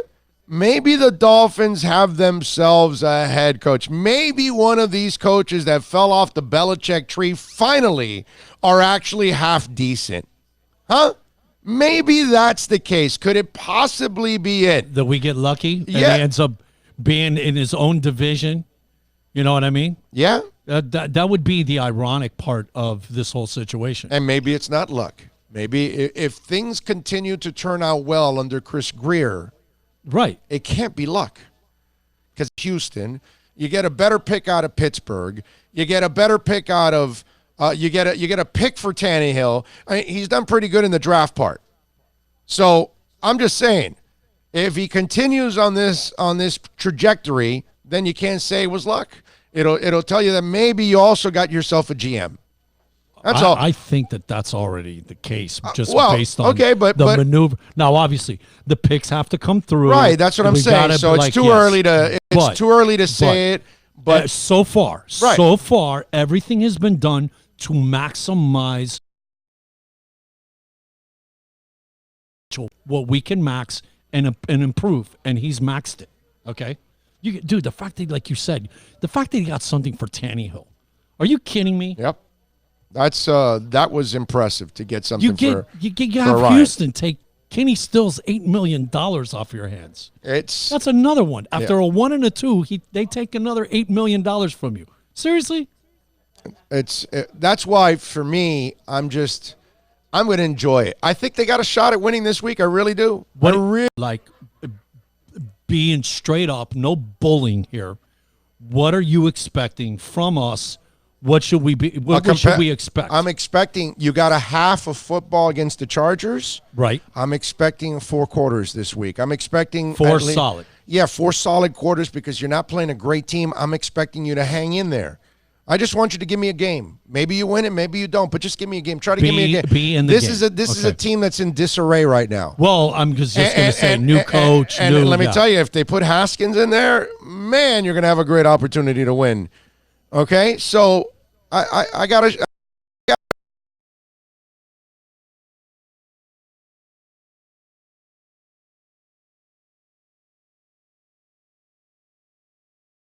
I think they're doing great. That would be. I think they're doing the right thing in changing everything about this organization, and maybe you can turn the page and be better down the line. I'd rather try this. Okay, some guy sent me a tweet over the weekend, and he goes, well, he sent me some article. Somebody else wrote about tanking, how this, and he goes, this is just something that years to come. And I go to him, what has gone on for 20 years, dude? What are they avoiding? What the hell are you talking about? I'd rather try this.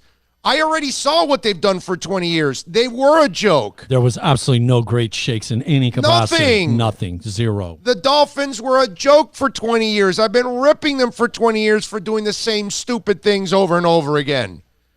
I commend them now for changing everything, for trying a completely different approach that will be copied. Guaranteed.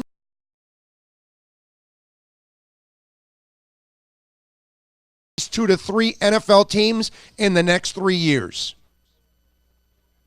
No doubt in my mind. Maybe not next year, but the year after, guaranteed it'll happen because they're going to see Miami turn the corner after next season. Because they'll go through this draft and they'll add a load of players to go with what they have this year. Together, by the end of next year, you're going to see improvement, and then years 3 and 4 are the ones that really, and you feel it. I believe that's what's going to happen. And that's when teams are going to say in years 2 and 3, they're going to go, we got to do a reset like they did. Hey, I got an idea. Look at what they did. Yeah. You know what? Look at the teams that did it in baseball And there was a couple back in the day, Baltimore, blah. But now but you they- see these Chicago, guys did it the right way. Chicago. There's been copycats now, but Yeah. I remember Baltimore doing it. And obviously, they didn't have the money to keep their guys, but they did have. They did have a 1 or 2 year They didn't do it appearance in right. the playoffs, and boom, they were gone. Chicago, Houston, and Houston yeah. are the ones that did it, Yes. that tore it all the way down. Yes. Lost 100+ games several years. Chicago only once. They lost 80-something the second year. And then the third year they won. Again, but that's Theo because he already had done it in Boston. So he kind of knew what he was doing already when he turned everything around a little faster there. But overall, the Sixers did it, and it paid off. I think it's going to pay off for Miami. But to think that Brian Flores is an idiot if he wins or doesn't know what he's doing if he wins, it's just asinine. It's something that it's unacceptable, and I don't know how people would even think. Tell you something, you're not really a true Dolphins fan if that's the way you're thinking, because it's kind of twisted. That means you never want your team to get any better and to get ahead. That's what that means to me. In my eyes, that's what that means. Because if the coach shows you he can coach, then that's progress, because all we get are coaches that can't coach. All we get are guys that can make a difference. So less talent than the entire NFL, and he's able to beat NFL teams. Well, then why did we always and Zonka kick Morris? Then he would win with a passing game with Marino, and he would win with Woodstock in between. So he won with everything, and that's why Bum Phillips used to say he beat you with his'n and he'd beat you with urines, or whatever the hell it was, however he used to say that saying. Yep. I don't have He'll enough. beat you with his. He'll take yours and then beat yours with yours. No, but it's a urines and his'n and his'ns and urines, and it's like a term. Well, you got to do it with You the gotta little be bit country. of that southern. Yeah, you got to be Texas country. You're not drawl. country, so you don't know it. But you know what I'm talking about. You old folks know what I'm talking about. So that's the issue. All right, we're going to talk to David Dwork now on the other side. We're going to switch gears, talk a little Panthers. Before we do that, let me tell you about CBD Coconut Creek, because Ryan Shantz, look at my eyes. Look. I can see it there. I can see they don't look black anymore. I mean, you would think I was a permanent football player. You know how they put the black under eyes? That's how my eyes look. Go back and look at pictures and videos from a month ago. You were playing. Every day, boy. Every day. Go look at pictures a month and a half ago, before I went to CBD Coconut Creek and Ryan Shantz. And he gave me that CBD roll-on that I put on every day in the morning and in the evening to take away the black and the puffiness. Still a little puffy. I'm still a little puff daddy there, but the blackness is pretty much gone. And it's pinkish now, which is amazing. Sometimes it's gone, even the pink too. It all happened. But go to CBD Coconut Creek, folks, if you're looking to.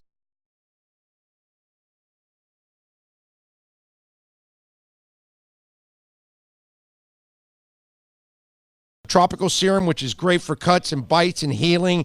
They've got all kinds of stuff for the ladies out there, guys.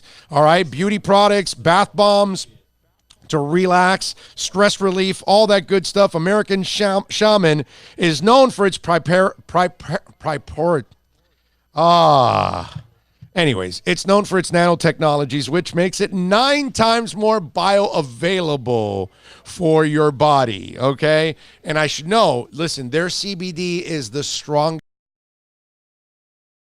Okay, so make sure you go there, because there's a lot of mom and pop places out there and you don't know what they're selling. They got 20% off those beauty specials. You can buy any 3 beauty products, the lotions, oils, and bath bombs. You receive the 4th one at 20% off. Tell them that Big O sent you. Again, 1311 Lions Road in Coconut Creek. You want the strongest CBD on the market. Go to cbdcoconutcreek.com. You can order online. Call my guy Ryan Shantz, man. You can call him 954-3574. That's 954-366-6574. You can order from anywhere in the country. But if you go on the website, cbdcoconutcreek.com, and you have a question, call Ryan at CBD Coconut Creek. All right, it is time to switch gears, baby, and talk a little Let Panthers. me have 15 seconds of your time, sir. Let's do it. 15 America's seconds. safest and best-selling compact luxury SUV is at Acura of Pembroke Pines, and this is $339 a month at Acura of Pembroke Pines, the #1 volume Acura dealer. Yes, it is, and we'll be broadcasting Quick, at Craig quick and Zinn. sweet. Quick and sweet. Acura every single month, which is a beautiful thing. We'll also be broadcasting at Toyota of Hollywood, too. So we'll be broadcasting at 2 Craig Zinn dealerships a month. Anybody else do that? No, I don't think so. All right, David Dwork, baby, my buddy, does an excellent job of covering the Panthers with a passion like nobody else. And, of course, he's doing it for WPLG Local 10. He's got a podcast that if you're a Panthers fan, it's a must listen. It's called Chirping the Cats. So make sure you subscribe to that podcast. Check it out. You can follow him on Twitter like I and so many others do. There's going to be a big year for the Panthers, and you need to follow the people that are following the team. David Dwork is one of them. Follow him on Twitter at David Dwork. David, good afternoon, my brother. How are you doing? Wait a minute. Hold on. David, are you there? Do we have you, David? I'm trying to hear. Hold on, David. Hold on. Can you pull up David here? Because I can't hear him at all. Let me see here. We'll try to pull you up here a second. We're getting a drink for me at the same time. That's the beauty of live radio. Do we have? Oh, we don't have him on yet? Oh, okay, there we go. David, you there? Do we have him? Hello. There we go. There. Little delay on the Bluetooth, man. There you go. There you go. It's a That's beautiful all. thing. Sorry about that. How you doing, my brother? How you hanging in there? I'm good, man. I'm good. How's life at the Big Cheese? I wish I could be down there with you. Well, I'll be here the 22nd on Tuesday this month, so you're more than welcome to come on down, talk a little Panthers. Lunch is on me if you come on down here to the Big Cheese. How about that?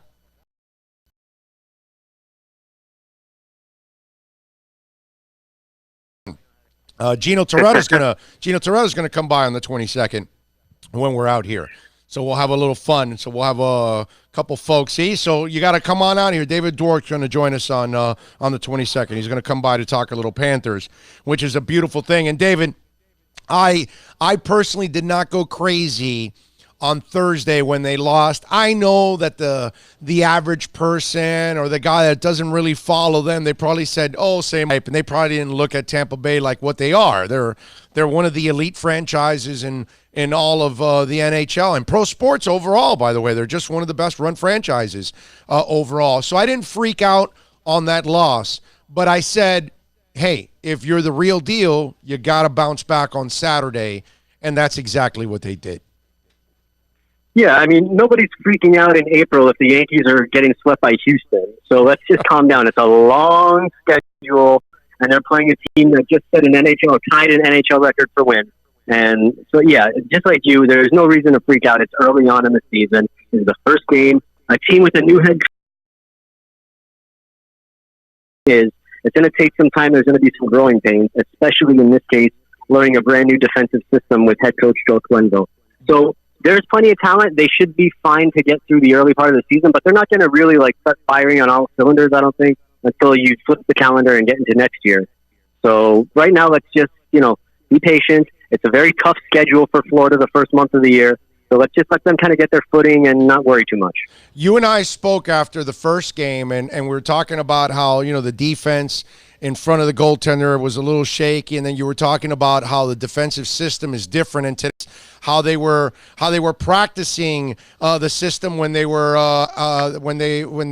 the team has a man advantage on them, and you were talking about that. Which, by the way, this is why you want to follow David on Twitter at David Dwork, because he knows the sport, he follows it, and you'll learn about what the Panthers are doing in order to kind of, get in this groove. And that's why I think you said why they won't be what they could be till the beginning of the year.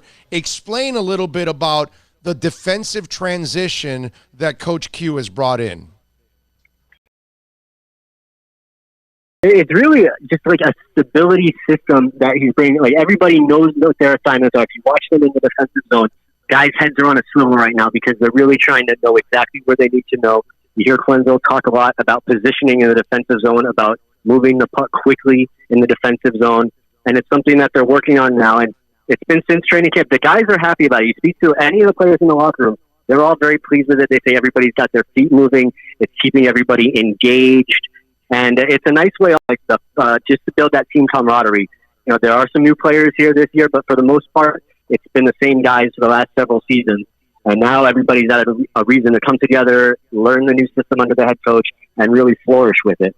But it's really interesting to see how the structure comes along in the defensive zone with guys just keeping an eye on where they need to be as far as along the boards, watching their, like with Tampa, for example, Stamkos and Kucherov taking up a lot of space on either wing. We have to make sure that they were watched. The first game, Big O, we were talking about the power play issues as they gave up the 3 goals on or right around when the power plays for Tampa was ending. Got right back to work the next day in practice, working on the penalty kill. It's been something that they've been doing special teams almost every practice since. We saw the results on Saturday. Boom, boom, boom. All those quick power play goals, and they jumped out to that 3-0 lead. The other thing that following you on Twitter, and that's why I say if you're a Panthers fan or you want to get on the bandwagon, follow him at David Dwork. You've been talking about how Bobrovsky has these different ways of getting prepared and different types of routines that he has in getting prepared to do what he does, which we saw on Saturday was pretty magical. So cool watching him. I mean, for me particularly, because I'm a goalie, so I kind of geek out over that stuff. But just watching the work ethic that this guy has. And if you follow him on social media, like during the off season, his Instagram stories every in the gym, he's on the ice. He's doing yoga. He's working all these different things. And literally, other than like a few days where he took a vacation with his wife and Panarin and his fiance or whatever, other than like a few days there, every single day all summer, this guy was putting in the work, hours in the gym and on the ice. And then he comes here 30 minutes before every practice. He's the first one on the ice every single day. First guy on the ice. He's got a whole stretching and routine that he goes through where he's on working his arms. He's got somebody out there shooting on him. It's the same ways. They shoot low, they shoot high. He's working his hips, he's working his ankles. And it's just amazing how well he knows his body and how he gets himself ready for the game. And it makes you feel good about this long contract that Florida gave him. Because he's past 30 now, and usually that's when a guy is on the downslope of his career. But you've seen once in a while, there's a Martin Brodeur, there's a Roberto Luongo, there's guys that last into their late 30s, and it's the ones who literally treat their bodies like temples and are at the gym, at the ice all the time. And Bobrovsky's one of those guys. So perhaps that 7th year in the contract, 7 years, $70 million, won't seem so bad at the end. Well, listen, my brother, if they get a cup, they aren't going to care about that contract. You know what I'm saying? If they get that cup, that's all they care. That's all Vinny Viola and Doug Sifu want. They want to make sure they win. And here's the beauty of all of this, and I think it's all going to come together. But you can't ask any more of these owners. They have spent on the core. They have them signed to a long-term contract. The entire core is signed to a long-term contract. You went and got a Hall of Fame coach, and you got what's probably a Hall of Fame goaltender too. Coaches and the players to put it together, and then Joe Q Public to show up to this whole thing. Yeah, and they all know it too. That's one of the first topics that was discussed as soon as the training camp got underway. There are no excuses left with this team. They've addressed the defensive issues with their head coach. They brought in a good defenseman in Anton Strawman. They go out and they spend $70 million on one of the best goalies in the league. And they already had, as you said, an amazing young core. They scored a ton of goals last year, and they've got them all locked up. Barkov's locked up for another few years. Huberdeau's locked up. Trocheck, they just signed the Toronto last year to a 3 guys are signed, sealed, ready to deliver. What we're hoping down here is, you say the cup. I'm happy. Let's win a playoff round first. Let's just start building this thing. But it's all there, Big O, and there are no excuses left. As long as this team doesn't get totally bleeped by injuries this year, right, then they should be a playoff team and beyond.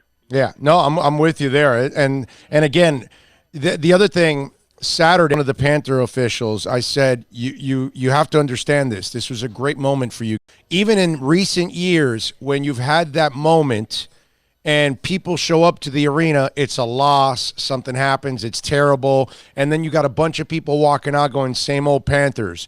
On Saturday, you had a packed house, David. It was so important to give them a win because that's how you build this momentum, because now that group leaves the building, and not the season ticket holders. I'm talking about the ones that bought for that night. Now they're happy. They now want to come back. They now tell other people and so on and so forth. And that's how the ball starts to roll. And hopefully tomorrow night against the Hurricanes, that ball rolling and build the momentum of the fan base, because I was around for the mid-90s. I saw it. I covered the team. I covered that run. I'm old, man. I covered that run to the Stanley Cup. I know. And I saw the buzz. And I used to go to practice, which, by the way, I want to tell you something before I continue on this. I commend you, because hockey practice for me was the most boring practice out of all of them that I would cover. So when I follow you on Twitter, I know your passion, because, dude, you're so good at following because you're telling us what's going on. And I like it because you're giving us nuggets and stuff. So it's really, really cool. But I can tell you have the kind of passion that I don't. And being a goaltender, obviously you have an understanding that I don't. So it's really, really cool. But going back to this, I remember going to practice in Sunrise, or Pompano, I'm sorry. Pompano was where the rink was at on US 1. Yeah, Glacier. Yeah, Glacier. And there were 200-300 people outside waiting for autographs. So I remember you couldn't buy a ticket for the Miami Arena, and I remember what it was like for practice out in Pompano. So I know it. And Saturday, that was so important to take advantage of a packed house and have a great win against a great team. Yeah, and as you say, the fans were into it from the very beginning. Like you heard during the pregame introductions, the loudest ovations, aside from Barkov, were for Quenneville and for Bobrovsky. So the packed house was knowledgeable. Everybody knows what was going on. They were all going nuts during the game. They were chanting Bob's name when he was making saves, 3-0, and Achari scored that goal after hitting Shattenkirk in the corner. And the fans were tweeting about it after the game, how much fun it was, how loud it was. And then you got the players talking about it in the locker room, how the fans were giving them energy. And the day after, on Sunday, or today rather, today was the first practice since Saturday's game. And even today in the locker room, they were still talking about how much energy was in the building. And you can tell that they're just dying for that to be a regular thing. And, one hand washes the other. Winning on the ice, the fans will come. You and I both know, as we've been covering sports down here for so long, that this town, if you win, they will follow. They will be there. And right now, Big O, with the Canes, with the Dolphins, and hopefully are going to be good this year, which, it looks like the Heat are going to be a fun team. They'll be a playoff team. They'll be a playoff team. Yeah. But there's a window of opportunity there locally for the Panthers to jump through and really pick up a lot of fans and get a lot of interest going.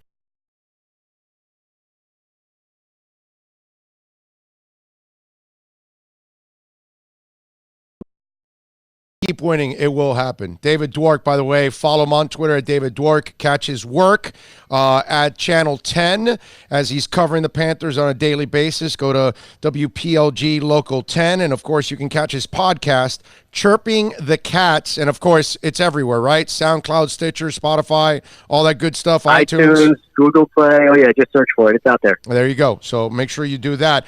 Hoffman is. How much of that, tell me about what the system that they're playing. Hoffman's a badass as it is, but it looked like it was really, really easy the way it came together for him. So tell me, what system are they running? Is it something that it forces it where you're featuring him, or is it something that just the game kind of way? Tell me a little bit about this. Well, on Saturday, the first two of his goals came from what the Panthers could call his spot, the right wing circle on that power play. That's his spot. And in the first game, Tampa Bay did a good job of shadowing him, and they had two guys over there, even when they were shorthanded. And Hoffman couldn't get open. So fast forward to Saturday, for this first power play, they put Hoffman in the middle, probably confused Tampa a little bit. What's going on? I don't know. And then they popped him right back out to the outside on the next two power plays, and he scored both times. So now, when you talk about the system with Hoffman, from day one of training camp, I went back in my notes, literally, day one. I'm looking at Hoffman and I'm writing down, God, he looks so much faster in the defensive zone. He's flying through the neutral zone. What's going on? So as I continued to see it, I asked him after about a week of training camp, like, what happened? What did you do in the summer? What's so different? Why are you showing up all over the ice and not just in the offensive zone? And he gave all the credit to Quenzo and his system. And he said, it's not just me, it's all the guys. All of our feet are just flying through the defensive end. He's got everybody moving, everybody's working fast. There's a level of pride that the team is taking in picking up this system and doing it quick so they can avoid any lag season that we were mentioning earlier. So I don't know if it's a Hoffman thing or if it's a Quenneville thing, but as good as he looks, he's giving all the credit to the new coach. I got to tell you something, and also I give him credit because once he became a major pain in the ass for the Lightning, all they did was try to bait him. All they tried to do is try to hurt him from there on out for the rest of the night. And he was and when he tried it, when he was getting baited for that fight, he said he did not give in, which not there to be a goon. He's there to score goals, and he did not get baited. He used his head there, but I did not like how Tampa was then going a little overboard to try to get him out of the game, obviously, because he was, of course, the difference in the game. Yeah, I mean, at the end of the day, that's just how hockey goes. Like you're gonna try to focus on the other team's big guys, and when a guy's going the way that Hoffman was going, you're gonna try to get under his skin a little bit. And Big O, additionally, that was the 5th time in a week that these teams were playing each other. If you count the preseason, that's true. So they played like a mini playoff series, and by the end of it, he hates everybody. And now they don't have to play each other again until like December, I think it is. So a nice little break from last year's, President's Trophy winner. But I wouldn't worry too much about it. Like these guys are all doing a job, and while it looks like they get really emotional and crazy out there, when they get off the ice, like for the most part, everybody just goes on with their lives, and it's just like if what happens in Vegas stays in Vegas. For the most part, what happens on the ice stays on the ice. Yeah, no, but I was still proud of him to fall for the banana in the tailpipe and go with it. All right, one more thing before I let you go. I want Barkov to be greedy this year. Is that good luck with that. Is that I know it's not going to happen. It's not going to happen. Isn't that wouldn't that be a good thing? Yeah, maybe. Because you'd like to see him shooting those empty net shots and maybe not passing up some of the great opportunities that his line and he's generates. good. But David, he's awesome. He's a freaking sniper. He's a guy that can actually do it. That's why I want him to be a little greedy, baby. Greed is good. Go a little Gordon Gecko on me. Well, at the end of the day, him being him is what got him to this level. So, I would love to see him get a little greedy. I'm just, let's let Barkov be Barkov. Maybe, Huberdeau could get a little greedy this year because Huberdeau also, like Barkov, that whole line, they love to pass. It's a bunch of playmakers, and you get frustrated at times because just like you saw over the weekend, there's going to be chances that they get where it doesn't convert, or like in the first game when you get a 2-on-0 and you don't even get a shot on goal. It's going to happen. Yeah, no, I know, but it's just... He's so good. So good. He is. He's the best. And he's only 24. He's the best athlete in town by far, by miles. Okay. Yeah. Now for you that Wade is basketball retired, guys out there, down. for you basketball guys out, Jimmy Butler's a nice player. He's an all-star, and that's fine. Barkov is way better than Jimmy Butler at his game than Butler is at his. Okay, I'm telling you, Barkov is no knock on Butler either. No knock on Butler. He's an all-star player, but Barkov is superstar material, man. And I just think he would become a bigger star if he was just a little more greedy. I'm just telling you. Barkov had that Ovechkin mindset. It's kind of scary to think what potentially could happen. But at the end of the day, like I said before, I'm just happy as a follower of the Panthers since I was a child that they have this team now, that they have a guy like Barkov, and with the complementary players with Huberdeau, Hoffman, Trocheck, Ekblad, Matheson, go on and on, Bobrovsky. So many great players that this team has right now. I was looking at the roster earlier. Matheson, don't sleep on Matheson this year. I spoke to the new Panthers pregame host Jeff Chikrin, a former NHL defenseman, about Matheson the other day, actually, and we agreed that he looks so good this training camp. And you're going to get the same defensive. They're defensemen in the NHL and they're young, so there's going to be issues. But the improvements you see in Matheson are the little plays that he makes in the corner, on the quick little moves with the puck he does down low. The decision making is faster, and you can see the game is slowing down for him. So this could be a big step forward season for Matheson. The one many fans were expecting him to take last year. But again, these guys, defensemen, it takes longer for them to develop than any other position in hockey. It just takes a while because there's so much for them to take in. And this forward. I'm with you. Follow him on Twitter at David Dwork. Catch his work at PLG Local 10. And, of course, the podcast. It's called Chirping the Cats, baby. David, great stuff, my brother. Look forward to doing it again and again and again all season long. It's going to be a great Panther season, buddy. Amen, brother. Take care of yourself. We'll talk soon. You got it, baby. Be good. There you go. David Dwork, man. Good stuff there from David. I appreciate it as always. Hey, remember, we're the only show in town here in South Florida that talks it all. Okay? Yeah. I'm strong on football, and I love talking Dolphins and draft and Canes and all that, but we're going to talk plenty of Heat. We're going to talk Miami. We're going to talk Panthers. We'll even squeeze in a little baseball when they deserve it. You know what I mean? We'll do it. When does that happen? You know, hey, we brought on Andre Fernandez last week, bro. We did baseball last week. True. That's right, and I got another baseball guest coming this week for a little playoffs. So we're the and listen, really, let's think about this. Local radio's become a complete disaster. Okay, it gets worse and worse by the day. Okay, and you don't really have a lot of options. And when you talk about straight up sports talk and to the point, no politics, no fear. This is the only show in South Florida that can do that. So we appreciate your support. We love you, and we can promise you that you're going to get all kinds of sports here. Just a little heads up. Yes, Tampa 10-3, beat the Astros, extends it to a fourth game. Oh, there you go. How about that? Tomorrow we got Manny Navarro. We got doing our Canes Wear segment. We'll do our Canes Wear Miami Hurricanes report. We also have another special guest that's going to join us tomorrow.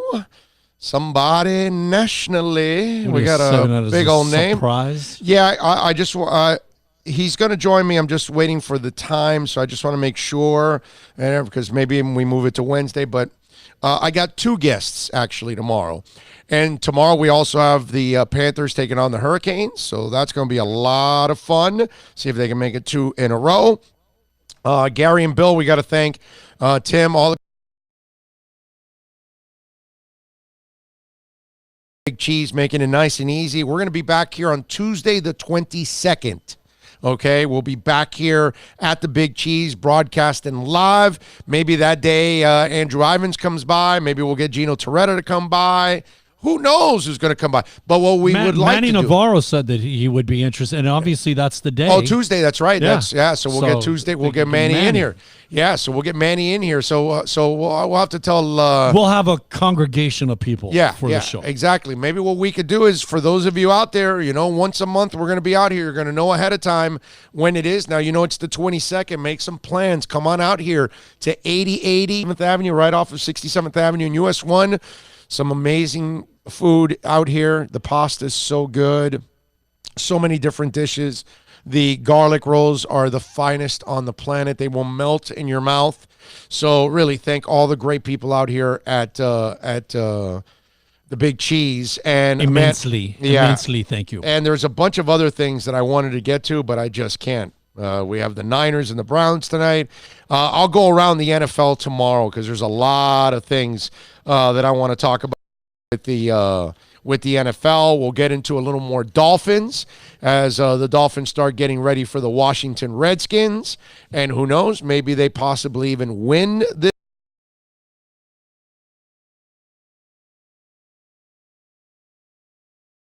That would be – I have a feeling we're going to win this game, man. I do too. I really do. I do too. And there's no reason, like you was trying to tell people, and there's nothing wrong with that. That just shows that we're improving, and we might have real coaches. That's right. And that's what I would say. If any games that this guy wins, that's impressive by Brian Flores, and you should feel that, hey, you know what? Maybe you do have a head coach. Remember, you can reach out to our show anytime on the accidentlawfirm.com text line. 786-322-1105. 786-322-1105.